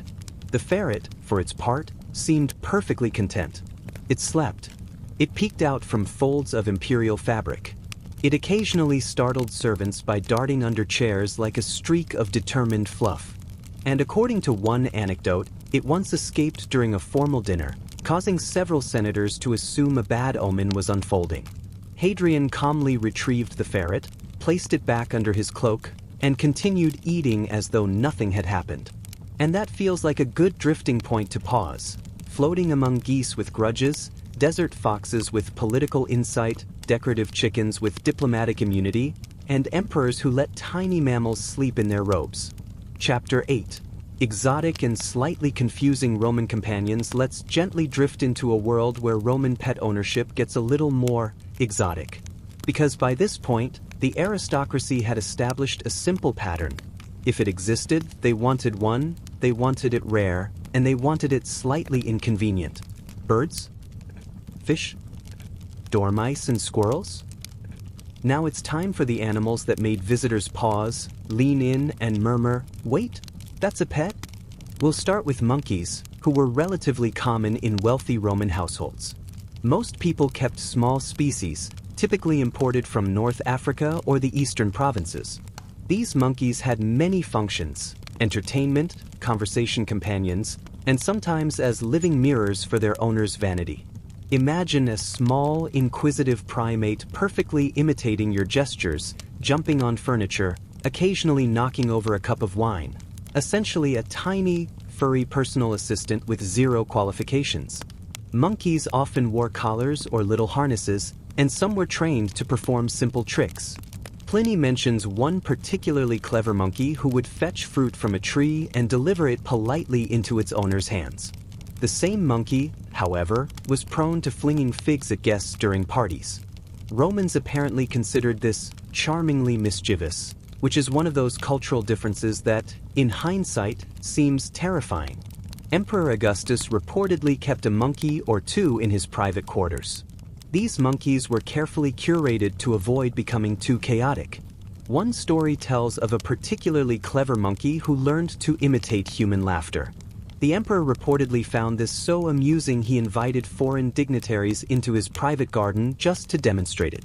The dignitaries probably left slightly unsettled, because nothing says imperial hospitality like a monkey that sounds like it's silently judging you. Moving on to slightly larger exotics, we encounter peacocks on steroids. Actually, just really rare or imported birds. Wealthy Romans loved flaunting exotic birds that came from the far reaches of the empire. African parrots, flamingos, and even rare species of cranes were sometimes kept as status symbols. Owners spent enormous sums to ensure these birds survived the journey and lived in semi-luxurious cages or aviaries. The funny part, of course, is that birds, unlike people, do not care about status. A crane, a parrot, or a flamingo could look at a senator, tilt its head, and ignore every carefully cultivated social cue. But Romans, ever eager to anthropomorphize, interpreted this as mysterious intelligence, emotional depth, or, most commonly, an affirmation of the owner's taste. One famous example involves Emperor Tiberius, who reportedly had flamingos that he treated with extraordinary care. They were fed delicacies, housed in sunny enclosures, and admired during private walks. He even reportedly consulted their behavior for omens, though whether he ever understood what the birds were actually doing is doubtful. Still, Tiberius claimed it provided insight into divine moods, which is as Roman as it gets, a mix of superstition, self-importance, and feathered decoration. And then there were cheetahs. Yes, cheetahs. A few wealthy Romans imported these animals from Africa, often as symbols of power rather than for anything resembling companionship. Cheetahs were displayed at banquets or during special games, prowling through gardens while guests murmured politely. Their domestic life was limited, but caretakers ensured the animals were fed and kept confined. The idea was less pet and more living, breathing status signal. Still, it's worth noting that any Roman with a cheetah could casually claim, "Yes, this is my evening companion." He is sleek, fast, and completely uninterested in politics. Emperors occasionally kept even more unusual creatures. Nero, unsurprisingly, had a penchant for exotic displays. Suetonius reports that he had a collection of birds, including some unusual imported species, that he insisted be placed on stage during performances. Guests described it as a bizarre combination of petting zoo, performance art, and subtle cruelty. Animals like these were neither fully pets nor fully tools. They existed in a strange Roman in-between, serving as both status indicators and fleeting companions. Cats, surprisingly, appear only rarely in Roman records. Unlike in Egypt, where felines were sacred, Roman culture didn't fully embrace them as domestic pets until later. There are scattered anecdotes about small wild cats being kept by wealthy families, sometimes as pest control, sometimes simply because the aristocrat liked their elegant movements. Cats were appreciated for grace and cleanliness, and in rare cases, the family dog tolerated them as cohabitants, though this required careful introduction protocols. Now, let's drift gently toward the most peculiar and borderline absurd of Roman exotic pets: tortoises and turtles. These slow-moving companions were adored for their longevity and symbolic presence. Some families kept them as living mascots, feeding them carefully and letting them wander safely within gardens. Others used tortoises in more playful ways, like races or demonstration of patience. There's a record of a Roman child delightedly observing a tortoise crossing a courtyard, cheering as if the creature had just won an Olympic medal. Tortoises occasionally became subjects of poetry or decorative art. Pliny notes one particularly large tortoise, kept by a wealthy noble, which was named and treated with extraordinary care. It was fed fresh greens, had a custom-built shallow pond, and was apparently allowed to sunbathe in a carefully designated spot each morning. For Romans, longevity mattered, and a tortoise could quietly outlive multiple generations of servants, providing an oddly comforting sense of continuity. And yet, no chapter on Roman exotic pets would be complete without mentioning snakes. Romans had a complicated relationship with serpents, both admired and feared them. Wealthy individuals occasionally kept non-venomous species for ornamental purposes, feeding them live or prepared food, and housing them in secure enclosures. The symbolic value of snakes cannot be overstated. They were associated with household gods, wisdom, and sometimes with the occult. A pet snake could be both an aesthetic object and a spiritual symbol. A Roman aristocrat might stroke its scales while contemplating philosophical texts, a silent companion in the stillness of private gardens. And, of course, there were stories of aristocrats who went slightly overboard. One writer describes a senator who kept a pair of snakes in a garden pond, claiming that they wove a calming rhythm through the water. Whether the snakes agreed with this assessment remains unclear. Guests were reportedly impressed, or at least terrified enough not to argue. So, in sum, Roman exotic pets were a mix of quiet companionship, aesthetic indulgence, and mildly impractical display. They included monkeys who mimicked gestures, flamingos who ignored status, cheetahs who embodied raw aristocratic power, tortoises who outlived several generations of humans, and snakes whose symbolic significance far outweighed their cuddle factor. And in every case, there was a pattern. Romans wanted their pets to reflect something about them: patience, power, divine favor, mild absurdity, and above all, the quiet satisfaction of knowing that while politics, family, and life in general were unpredictable, their pets could be controlled, observed, and occasionally pampered beyond reason.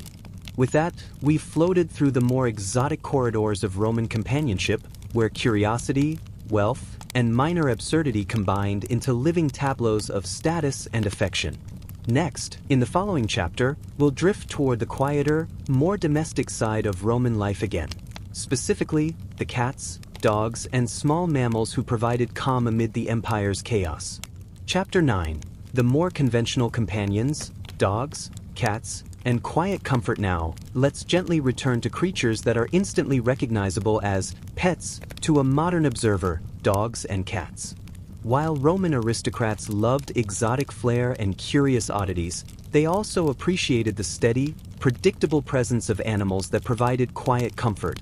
These companions were less about showing off wealth and more about emotional ballast.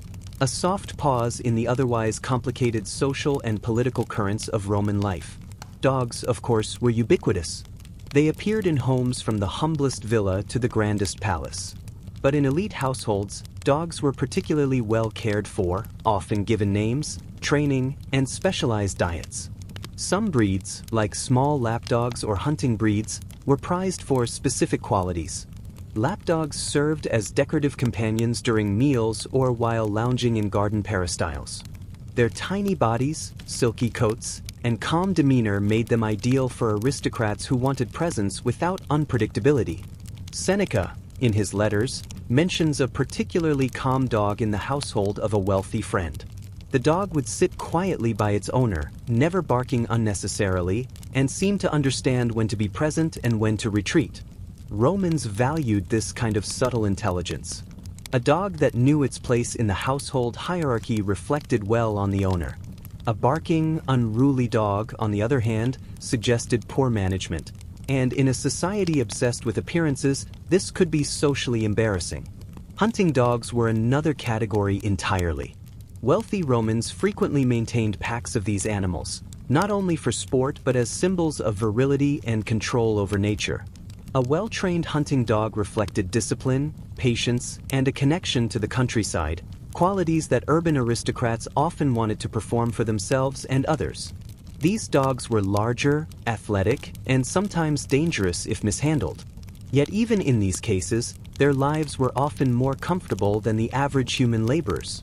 They were fed regularly, exercised consistently, and occasionally adorned with collars that signaled their owner's prestige. Cats, meanwhile, were less common in Rome than in Egypt, but they began appearing as domestic companions in elite households. Their appeal was less about status than utility. Cats controlled rodents while providing quiet companionship. Some aristocrats clearly took a fancy to their cats, naming them, feeding them by hand, and allowing them free rein of gardens or private rooms. Roman cats were generally smaller and wilder than modern domestic cats. They retained hunting instincts, but in a household environment, they adapted remarkably well. A cat might quietly patrol a villa's corridors, occasionally curling on a cushion while guests or family members conducted business. Their presence was soothing, unobtrusive, and entirely optional, qualities that aristocrats who lived in high-pressure political environments found comforting. Let's pause briefly to consider children in these households. Roman children often grew up with both dogs and smaller mammals like dormice or rabbits. These animals served as companions, gentle distractions, and, in some cases, early teachers of empathy. A child could spend hours observing a pet's habits, feeding it, or simply holding it while seated on a sunny terrace. These interactions may have been subtle, but they reveal that even in elite, politically fraught homes, there was space for quiet domestic connection. Returning to dogs, one anecdote describes a Roman matron whose small lapdog accompanied her during social visits. The dog was trained to remain calm in the presence of dignitaries and often served as a conversation piece. Guests complimented its coat, demeanor, and apparent intelligence. But the matron reportedly enjoyed subtle control. She could subtly signal the dog to perform a small trick, demonstrating her influence over a living creature in a world where control over people was always precarious. Dogs also appear in literary sources as silent observers of moral lessons. Pliny, in particular, wrote admiringly about dogs who displayed loyalty, intelligence, and calm temperament. He considered these qualities reflections of natural virtue, a kind of animal echo of Roman ideals. The dog that waited patiently, never complained, and faithfully accompanied its owner became an allegorical figure in letters and essays, quietly reinforcing social and ethical expectations. Cats, while less prominent in philosophical literature, often appear in letters or anecdotes related to household harmony. They were valued for their ability to maintain order in subtle ways, keeping rodent populations low, gliding silently through corridors, and offering gentle companionship without intrusion. Their quiet, selective attention complemented the noisy, competitive lives of their owners. Smaller mammals, dormice, rabbits, and even tame squirrels persisted in elite households alongside dogs and cats. These creatures were often confined to carefully constructed enclosures, but they were more than decorative objects. Romans observed their behavior, named them, and occasionally anthropomorphized them. A dormouse might become a child's friend, a rabbit a source of calm amusement, or a squirrel a tiny source of unpredictable delight. These animals, though small, occupied significant emotional space within households.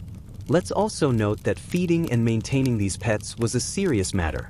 Servants were assigned to care for them, prepare appropriate food, and ensure their habitats were clean and safe.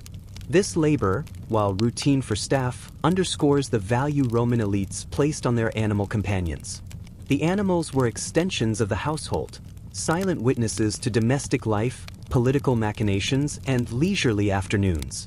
Finally, Roman pets were sometimes memorialized. Funerary inscriptions, mosaics, and epitaphs occasionally reference beloved dogs, acknowledging their companionship. One particularly tender epitaph describes a dog as a faithful friend whose loyalty endured beyond the years of his owner. Such memorials reveal the depth of attachment Romans felt toward these animals, not just for display, not just for utility, but as genuine companions in a complicated world. So, in sum, Roman domestic pets combined practicality, companionship, and subtle social signaling. Dogs and cats offered quiet presence and utility. Smaller mammals provided gentle distraction and aesthetic enjoyment. All of these creatures coexisted within a complex hierarchy of aristocratic households, where pets were observed, named, and occasionally anthropomorphized. And with that gentle reflection, we can drift toward the next chapter, which will explore the surprisingly sophisticated infrastructure Romans created for these pets, from enclosures and ponds to aviaries and labyrinthine gardens, illustrating how deeply intertwined animal care and elite identity had become. Chapter 10. The Architecture of Companionship. Roman homes designed for pets. Let's drift gently into another dimension of Roman pet life, the spaces they inhabited. By this point, you've seen that Roman pets ranged from dormice and lapdogs to exotic monkeys and cheetahs. But they didn't just exist in ordinary rooms. Aristocrats, as always, went further. They built infrastructure specifically for the animals they loved, pampered, or collected. And much like the owners themselves, these spaces were a subtle display of wealth, taste, and obsessive attention to detail. We'll start with the gleraria, the special dormouse enclosures mentioned earlier. These weren't just jars or pottery, they were carefully designed habitats. Clay cylinders featured multiple chambers, small ledges, and sloping tunnels, creating a miniature world for dormice to explore. Owners experimented with ventilation, moisture, and temperature. Some gleraria were placed near windows for gentle sunlight, others in cooler areas to mimic hibernation burrows. In essence, Romans built tiny luxury apartments for creatures that would eventually become dinner, or not, depending on whim. Moving to larger spaces, consider fish ponds. Aristocrats didn't merely toss fish into a garden fountain. Wealthy Romans built marble or stone pools with flowing water systems. Channels regulated water levels. Pipes from nearby rivers or the sea maintained salinity and cleanliness. Some ponds featured decorative bridges, islands with small statues, or shade-providing pergolas. Visitors could admire both the architecture and the aquatic residents, whose swimming patterns were sometimes interpreted as signs of divine favor or, more often, as a reflection of the owner's meticulous taste. Aviaries were another common feature in elite homes. Birds were displayed in purpose-built cages, often ornate and sizable, allowing for flight while keeping the animals contained. Exotic species, such as African parrots or cranes, demanded even more attention. Wooden frames, latticework, and sunlight exposure were carefully considered. These spaces became part of the home's social landscape. Guests would stroll past the aviary, admiring the birds' plumage, listening to their calls, and, indirectly, acknowledging the owner's wealth and connections. Dogs and cats sometimes had specialized quarters as well. Large villas often featured kennels or caged runs that were discreetly integrated into gardens or courtyards. Kennels were ventilated, sun-exposed, and equipped with bedding and water. Cats, being more autonomous, were allowed to roam freely, but wealthy families occasionally built high ledges or alcoves where felines could perch safely above human activity. Some villas were particularly innovative. Archaeological evidence suggests that wealthy Romans designed multi-purpose courtyards that served both aesthetic and practical functions for pets. A garden might have a pond for fish, small enclosures for rabbits or dormice, climbing structures for squirrels, and shaded perches for birds. Paths were laid so visitors could admire these living tableaus without disturbing the animals. The entire design created a serene, miniature ecosystem that reflected both human taste and the household's prestige. Servants played an essential role in this architecture of companionship. Dedicated caretakers maintained water quality, cleaned enclosures, prepared food, and even monitored the health of exotic pets. In some households, these staff members functioned almost as animal specialists or proto-veterinarians. Their work ensured that pets thrived in spaces carefully designed to meet both their needs and the aesthetic preferences of the owners. It's worth noting that Romans often integrated symbolism into these spaces. Fish ponds might be aligned with the villa's entrance to suggest wealth and calm. Bird cages often reflected the owner's interest in philosophy or astrology. Small mammal enclosures were strategically placed for children or family members to enjoy. Every choice, from orientation to material, was deliberate. The complexity increased when considering imported exotic animals. Monkeys, cheetahs, or desert foxes required both containment and stimulation. Romans built climbing structures, shaded areas, and even miniature hunting grounds within villas. These enclosures were luxurious, functional, and carefully tended, ensuring the animals survived long journeys from foreign lands. Even simple creatures, like tortoises, received thoughtful spaces. Archaeologists have found terraced gardens and shallow ponds specifically designed for slow-moving pets. These spaces encouraged natural behavior while allowing observers to monitor the animals. For Romans, observing these creatures was both relaxing and socially meaningful. It reflected refinement, patience, and attention to detail. Some households integrated pets into daily routines architecturally. Dining rooms might open onto gardens where small mammals played. Atriums could feature fish ponds or bird cages, creating an ambience of calm observation. Pets were present, but unobtrusive, always visible, yet never overwhelming. The architecture emphasized their role as companions rather than mere spectacle. Finally, funerary spaces sometimes mirrored these domestic arrangements. Wealthy Romans occasionally depicted beloved pets in mosaics, reliefs, or tomb decorations, highlighting the importance of these animals in life and memory. Dogs, birds, and fish appeared in detailed carvings, often placed near the deceased as symbolic companions for the afterlife. The care invested in pets during life extended to memorialization, underscoring their emotional and social significance. In sum, Roman pet architecture reveals a deep integration of utility, status, and affection. Gleraria, fish ponds, aviaries, kennels, and miniature gardens combined function and aesthetics. They allowed pets to thrive, offered comfort to owners, and subtly broadcasted wealth and taste. Every enclosure, path, or perch was a testament to how seriously Romans took domestic life, even for animals that would eventually leave no trace except in careful mosaics or anecdotal accounts. And as we drift away from marble ponds and aviaries, the next chapter will explore the rituals, play, and daily routines surrounding these pets, revealing how even small creatures became embedded in the rhythm of Roman domestic life. Chapter 11: Daily Life, Rituals, and the Gentle Drama of Roman Pets. Now, let's settle gently into the rhythm of daily life among Roman pets. By this point, you've floated through exotic companions, small mammals, architectural luxuries, and elaborate gardens. But pets weren't just decoration. They participated in routines, rituals, and subtle dramas that filled the hours of elite households with quiet movement, gentle noise, and occasional absurdity. We'll start with morning routines, which were surprisingly structured. Aristocrats often awoke early, greeted the day with bathing, dressing, and social obligations, and pets followed suit. Dogs might receive morning walks or allowed to roam the atrium. Lapdogs were brushed, fed, and sometimes perfumed. Yes, Romans actually perfumed animals. Cats, of course, did not participate voluntarily. They prowled corridors, occasionally demanding food at precisely inconvenient moments. Dormice, rabbits, and squirrels were typically checked in their enclosures, and caretakers ensured they had fresh feed and water. Food rituals themselves were surprisingly intricate. Exotic birds received specialized diets, sometimes with imported seeds, nuts, or small morsels of meat. Dormice were fed nuts, grains, and occasionally fruit, though those destined for eventual consumption might be fattened in the gleraria. Dogs received both practical and luxurious offerings, leftovers, prepared meats, and sometimes even small pastries.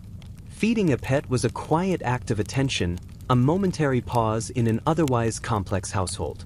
Playtime was less formal but equally important. Children often engaged directly with animals, holding rabbits or lapdogs, letting squirrels explore garden paths, or observing dormice in their tiny tunnels. Aristocrats sometimes treated small mammals as conversational companions, commenting on their behavior with mild amusement. The animal's small gestures, a twitch of the nose, a hop, a flick of a tail, became sources of subtle entertainment, a way to occupy the mind without requiring any real mental strain. Pets also appeared in rituals and ceremonies, both private and public. Dogs might accompany their owners during informal gatherings or garden walks, projecting calm and status. Exotic birds occasionally appeared during small performances or social events, their calls punctuating speeches and discussions. A parrot might squawk at the wrong moment, a monkey might mimic a gesture, and the result was a living punctuation mark, amusing, slightly chaotic, but ultimately part of the household rhythm. Even more intimate rituals existed. Some Romans had private pet naming ceremonies, where a child or adult would bestow a formal name on a dormouse, rabbit, or squirrel. Names were chosen carefully, sometimes reflecting personality traits, sometimes hinting at humor or irony.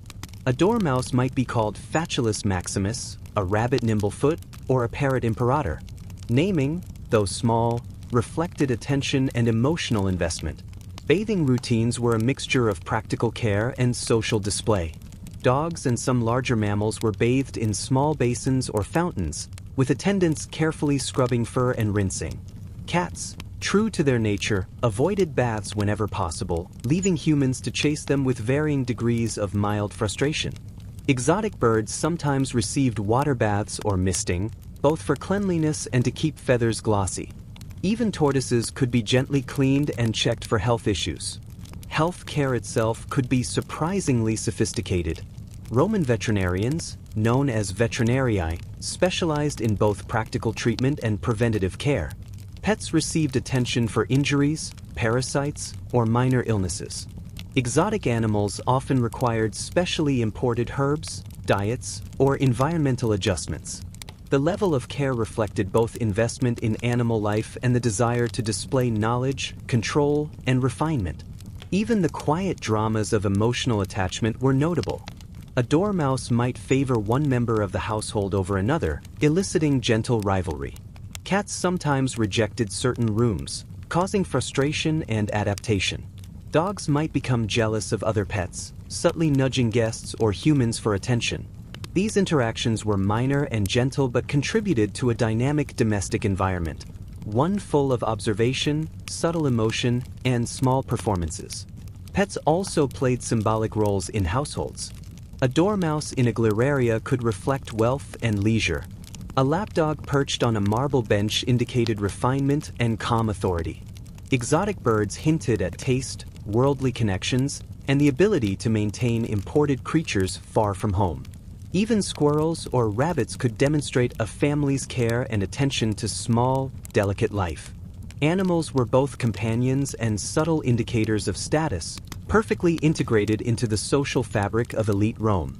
Finally, let's consider the quiet companionship aspect. Pets were, above all, sources of calm. In a world dominated by political tension, social expectation, and complex family dynamics, a dormouse curled in a glirarium or a small dog resting beside an owner offered simple, predictable presence. Their habits were reassuring: gentle movement, predictable feeding schedules, and the occasional amusing or tender gesture. Roman letters and literature occasionally reflect this gentle companionship. Pliny, Seneca, and other writers mention pets in passing, highlighting emotional attachment, humor, or the quiet pleasure of observation. Pets became part of the household's emotional rhythm, not dramatic actors, but small, reliable constants in a fluctuating world. By the end of each day, pets settled into their routines as humans did. Dogs lounged by hearths, cats claimed high perches, dormice snuggled in tunnels, and exotic birds quieted in their cages or perches. The household itself became a harmonious ecosystem, structured around both human and animal needs. Pets were integrated, accommodated, and observed, a reflection of care, taste, and the gentle absurdities of Roman domestic life. And as we float away from these daily rhythms, the next chapter will explore the final emotional bonds and memorials of Roman pets, how animals were remembered, honored, and commemorated long after their soft, fleeting lives ended. Chapter 12: Farewell and Memory, how Romans remembered their pets. Let's drift into the quiet, reflective world of Roman remembrance. Up to now, we've floated through gleraria, aviaries, exotic companions, and gentle domestic routines. But life, even in the most carefully ordered villa, is finite, and pets, being mortal, eventually passed on. Romans, in their characteristic blend of practicality, sentimentality, and ceremonial flourish, had ways of honoring the lives of these small companions. We'll start with epigraphs and funerary inscriptions. Dogs were the most frequently memorialized animals, and not just in passing. Tombs sometimes included epitaphs that detailed the loyalty, affection, and companionship of a beloved pet. One surviving inscription commemorates a dog as faithful, gentle, and beloved, noting its patience with children and calm presence in the household. These memorials suggest that Romans recognized pets not merely as property or status symbols, but as beings capable of eliciting genuine affection. Cats appear less frequently in formal inscriptions, but anecdotal evidence indicates similar attachment. Private letters describe grief over the loss of a cat, recounting its habits, quirks, and gentle ways. These small narratives give us glimpses into daily life, revealing that even when animals were functional, pest control, companions for children, or aesthetic decoration, their owners often grew emotionally attached. Smaller mammals like dormice, rabbits, and squirrels occasionally appeared in memorial art. Mosaics, frescoes, and reliefs show them in playful or serene postures, often in domestic scenes. While not as common as dogs, these depictions highlight the emotional resonance of pets. A dormouse nestled in a gleraria might appear in a mosaic next to a child at play, symbolizing comfort, domesticity, and the slow, gentle rhythms of life. Exotic companions received a more performative form of remembrance. Birds, monkeys, and rare mammals sometimes appeared in decorative art, often highlighting their beauty or cleverness. These depictions were less about grief and more about commemoration, a way to ensure that the pet's role in the household, and by extension the household status, was remembered. A monkey might be carved perched beside a child. A parrot might be shown on a luxurious perch. In these images, the animals are both companions and living symbols of refinement. Beyond formal memorials, Romans also practiced ritual gestures of remembrance. Servants might continue feeding animals posthumously as part of a quiet ceremony. Children, in particular, could be observed leaving small offerings for deceased pets in their enclosures, acknowledging the absence of their companions while subtly maintaining a connection. These rituals were not codified in law or religion but formed part of the intimate, emotional landscape of domestic life. Roman literature occasionally hints at philosophical reflections prompted by pet loss. Pliny and other writers noted that observing the death of an animal encouraged consideration of mortality, loyalty, and the gentle cycles of life. The passing of a pet could become a meditative moment, a pause in the otherwise bustling or politically charged household. In this sense, pets shaped not only daily life but the inner emotional world of their owners. Interestingly, even exotic animals could inspire reflection. A cheetah or monkey might die far from its native land, prompting both practical concern and emotional attachment.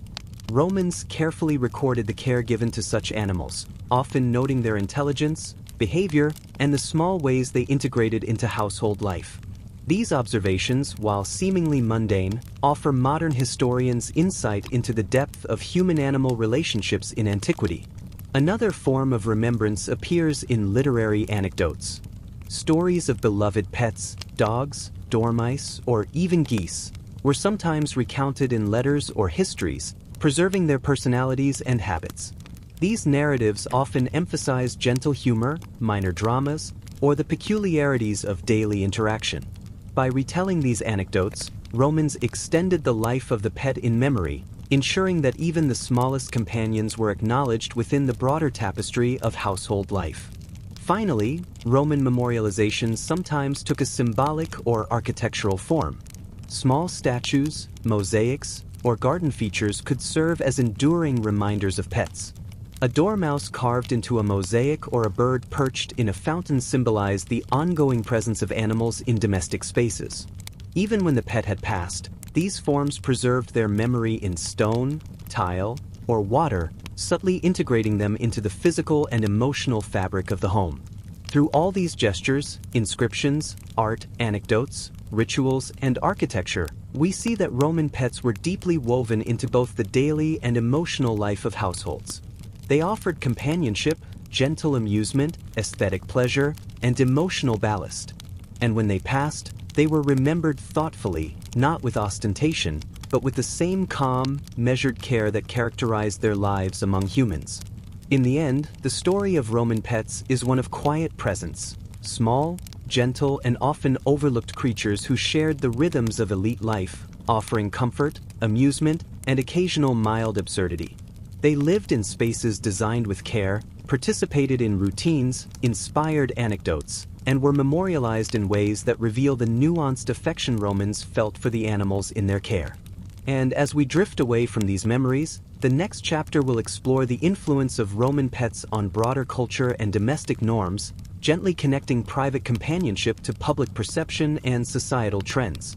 Chapter 13: From Private Companions to Cultural Symbols. The broader influence of Roman pets lets float gently into a slightly wider view, beyond the villa walls, to consider how pets in Roman households influenced culture, domestic norms, and even subtle social signaling. By now, we've seen that pets were not merely ornaments or entertainment. They were integrated into daily life, rituals, architecture, and emotional patterns. But their presence also resonated more broadly, shaping expectations for domestic life, taste, and the expression of status across Roman society. One key aspect was pets as markers of refinement and taste. A small dog perched elegantly on a marble bench, a carefully tended dormouse glirarium, or an exotic bird in a latticework aviary all served to signal an owner's sophistication. This was particularly true in urban households, where neighbors, clients, and visiting dignitaries could observe the care given to animals. The ability to maintain pets, especially rare or imported species, demonstrated wealth, influence, and attention to detail.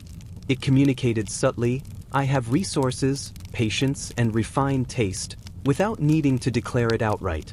Pets also shaped family dynamics and domestic behavior. Children raised with animals learned responsibility, empathy, and attentiveness. The quiet rituals of feeding, cleaning, and observing animals contributed to a slower, more reflective pace in households otherwise governed by social obligation and political maneuvering. Even minor domestic disputes could involve pets, a dog or monkey favoring one family member, or a cat claiming a perch, subtly mediating relationships, teaching patience, or prompting negotiation. In this way, pets were small but meaningful social actors within Roman domestic culture. Roman literature and philosophy occasionally acknowledged the emotional and moral value of pets. Pliny, Seneca, and other writers reflected on the loyalty of dogs, the patience of tortoises, or the cleverness of monkeys. These reflections were often gentle, dry, and observational rather than sentimental in the modern sense. Pets offered lessons in constancy, observation, and the quiet rhythms of life, all qualities that complemented Roman ideals of moderation, order, and refinement. Even the playful antics of animals could serve as a subtle moral reminder. Observe attentively, respond with patience, and enjoy the small pleasures of life.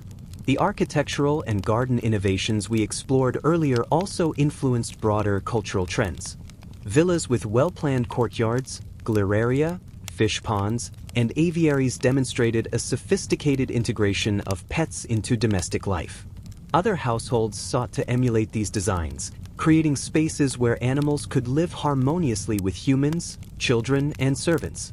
Over time, such design choices became a marker of cultural literacy and household taste, influencing the aesthetics of Roman domestic life more broadly than individual villas or estates.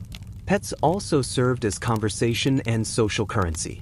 Owning an exotic animal, such as a parrot, a monkey, or even a desert fox, created opportunities for storytelling, amusement, and polite display.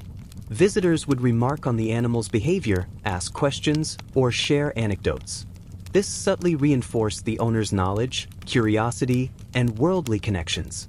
Even more common animals, dogs, cats, dormice, could prompt small social interactions, offering shared topics of attention or mild amusement. In terms of symbolism, pets often carried metaphoric weight. Dogs could represent loyalty, vigilance, and domestic order.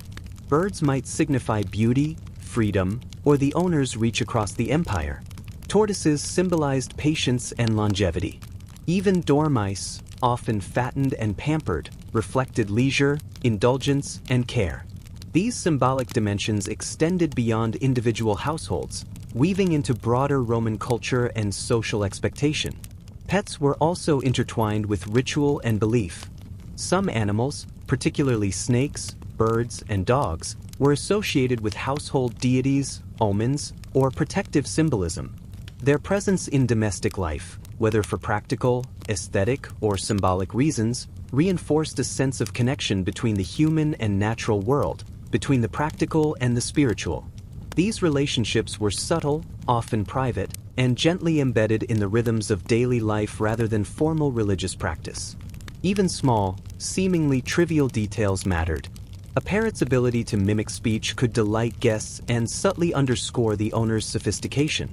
A monkey's playful gestures could highlight a child's education or the household's leisurely lifestyle. Dormice in gleraria demonstrated patience, control, and attention to minor domestic details. Collectively, these small elements contributed to a cultural understanding of what it meant to maintain a refined household, blending care, aesthetic taste, and gentle amusement. Finally, pets influenced memory and legacy. As we saw in the previous chapter, memorialization through inscriptions, mosaics, and anecdotal recollection preserved their presence beyond life.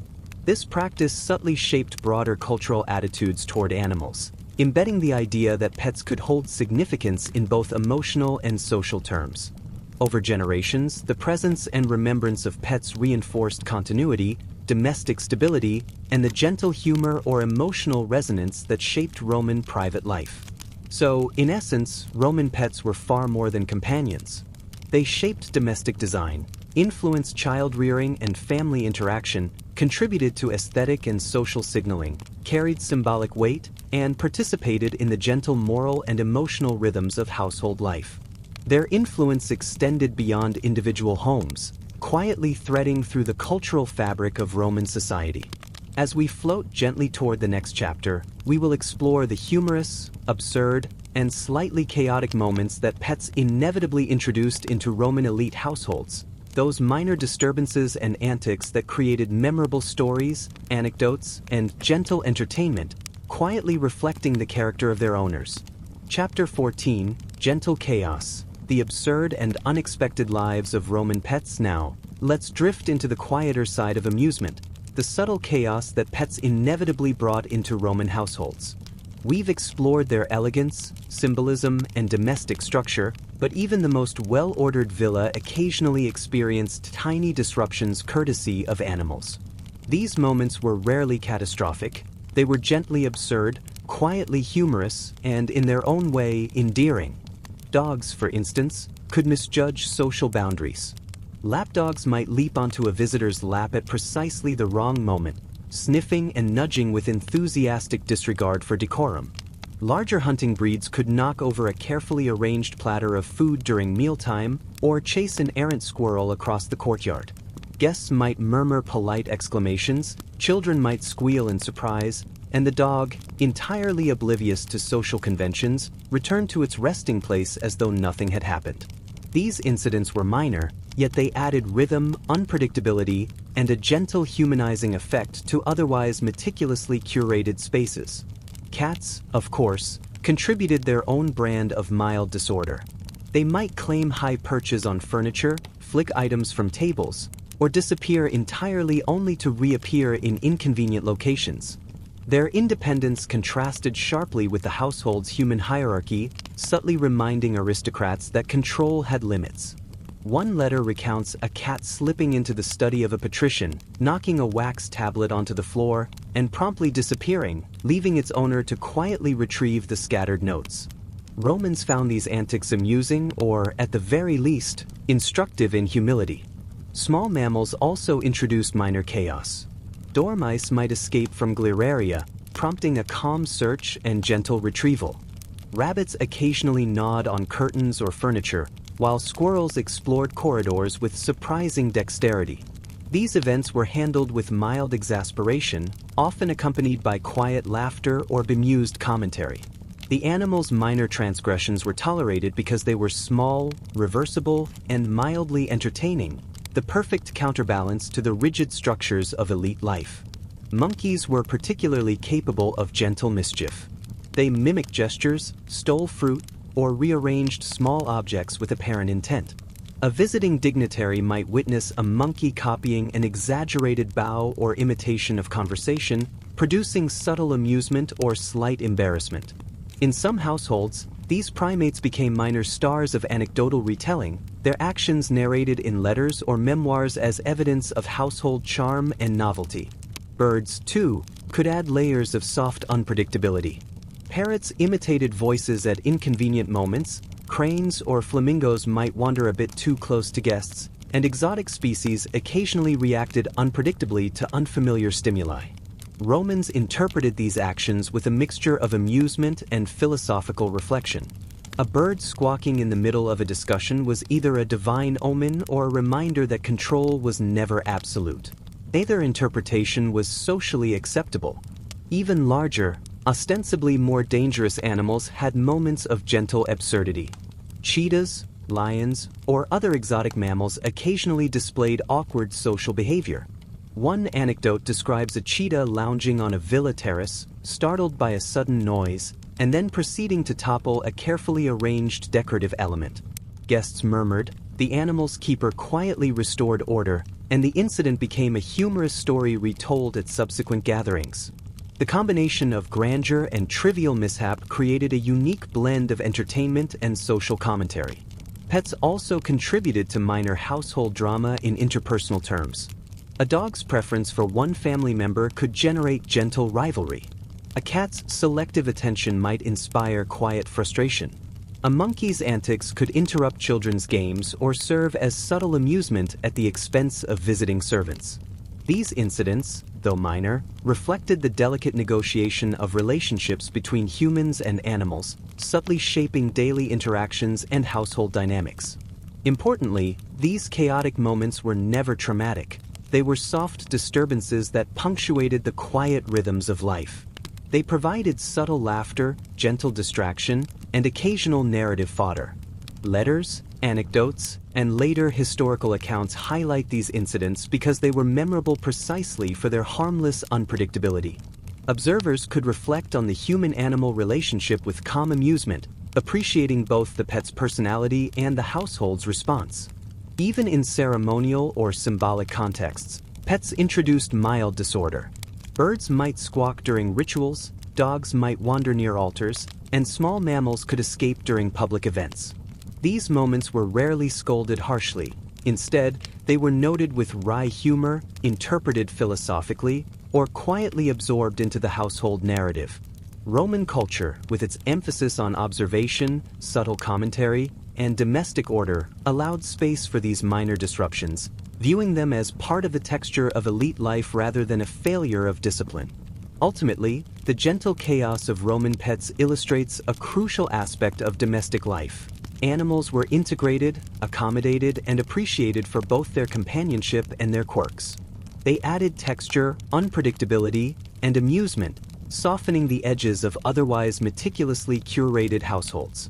Their antics created stories, reflections, and memories that persisted long after the pets themselves were gone, subtly shaping the emotional and cultural landscape of Roman life.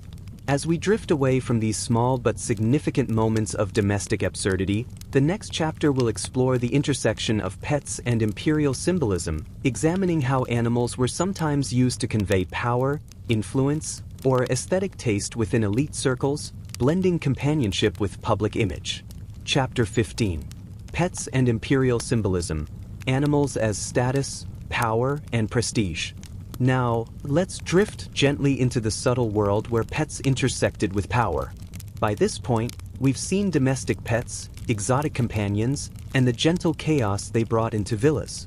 But for the Roman elite, particularly emperors and high-ranking aristocrats, animals were also symbols, woven into expressions of status, authority, and cultural sophistication. They were, in a sense, living extensions of prestige.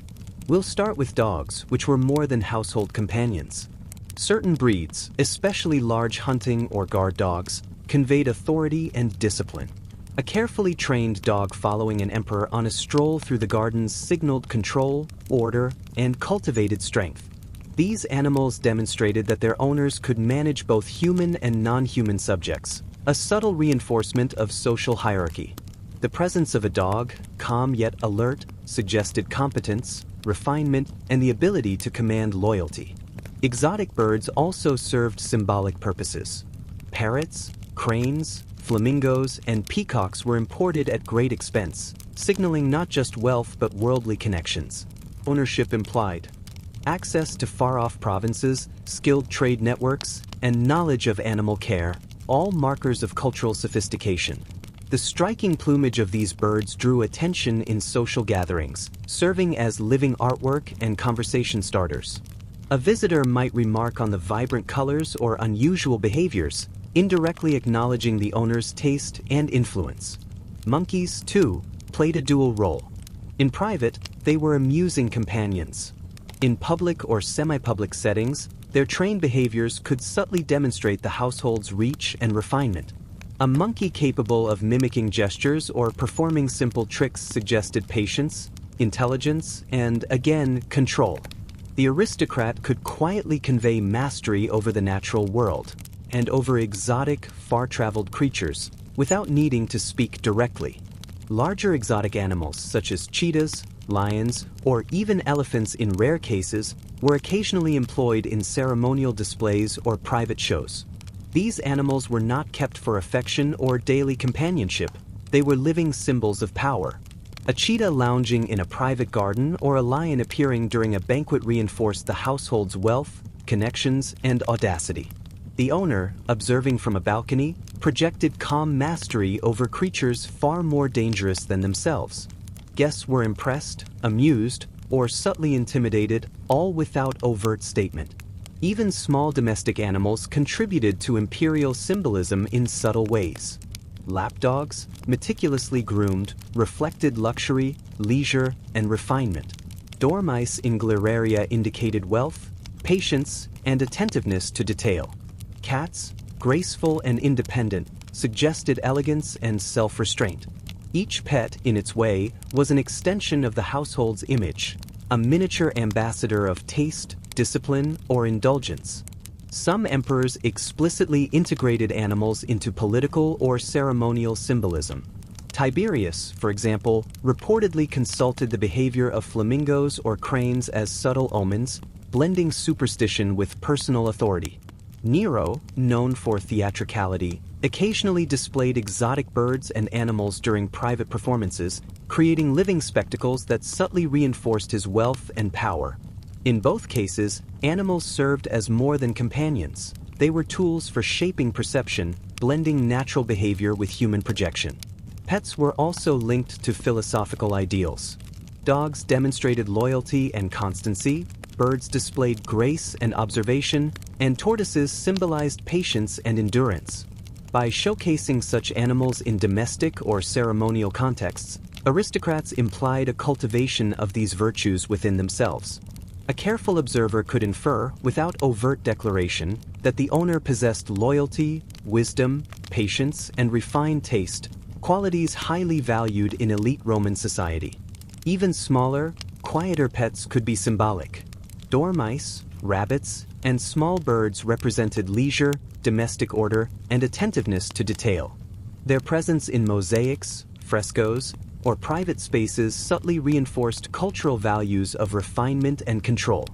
Guests who noticed these details could appreciate the household's attention, subtly connecting the animals to the family's image and reputation. Finally, memorialization reinforced symbolic significance. Inscriptions, mosaics, and anecdotal recollections often highlighted not just affection but the household's sophistication, care, and refinement in raising animals. A dog commemorated as loyal, a bird as exotic and beautiful, or a dormouse as delicately nurtured reinforced a narrative of cultured life. These memorials extended the symbolic value of pets beyond their lifespan, embedding them into the household's enduring image. In sum, Roman pets in elite and imperial contexts were more than companions. They were instruments of subtle communication, reflecting authority, taste, refinement, and worldly sophistication. From lapdogs to cheetahs, dormice to flamingos, each animal contributed to the carefully curated image of its owner. They were both living witnesses to domestic life and living symbols of power, quietly shaping perception without the need for grand declarations. As we drift from imperial symbolism, the next chapter will explore the long-term legacy of Roman pet culture, tracing how these practices influenced domestic life, social norms, and attitudes toward animals well beyond the empire.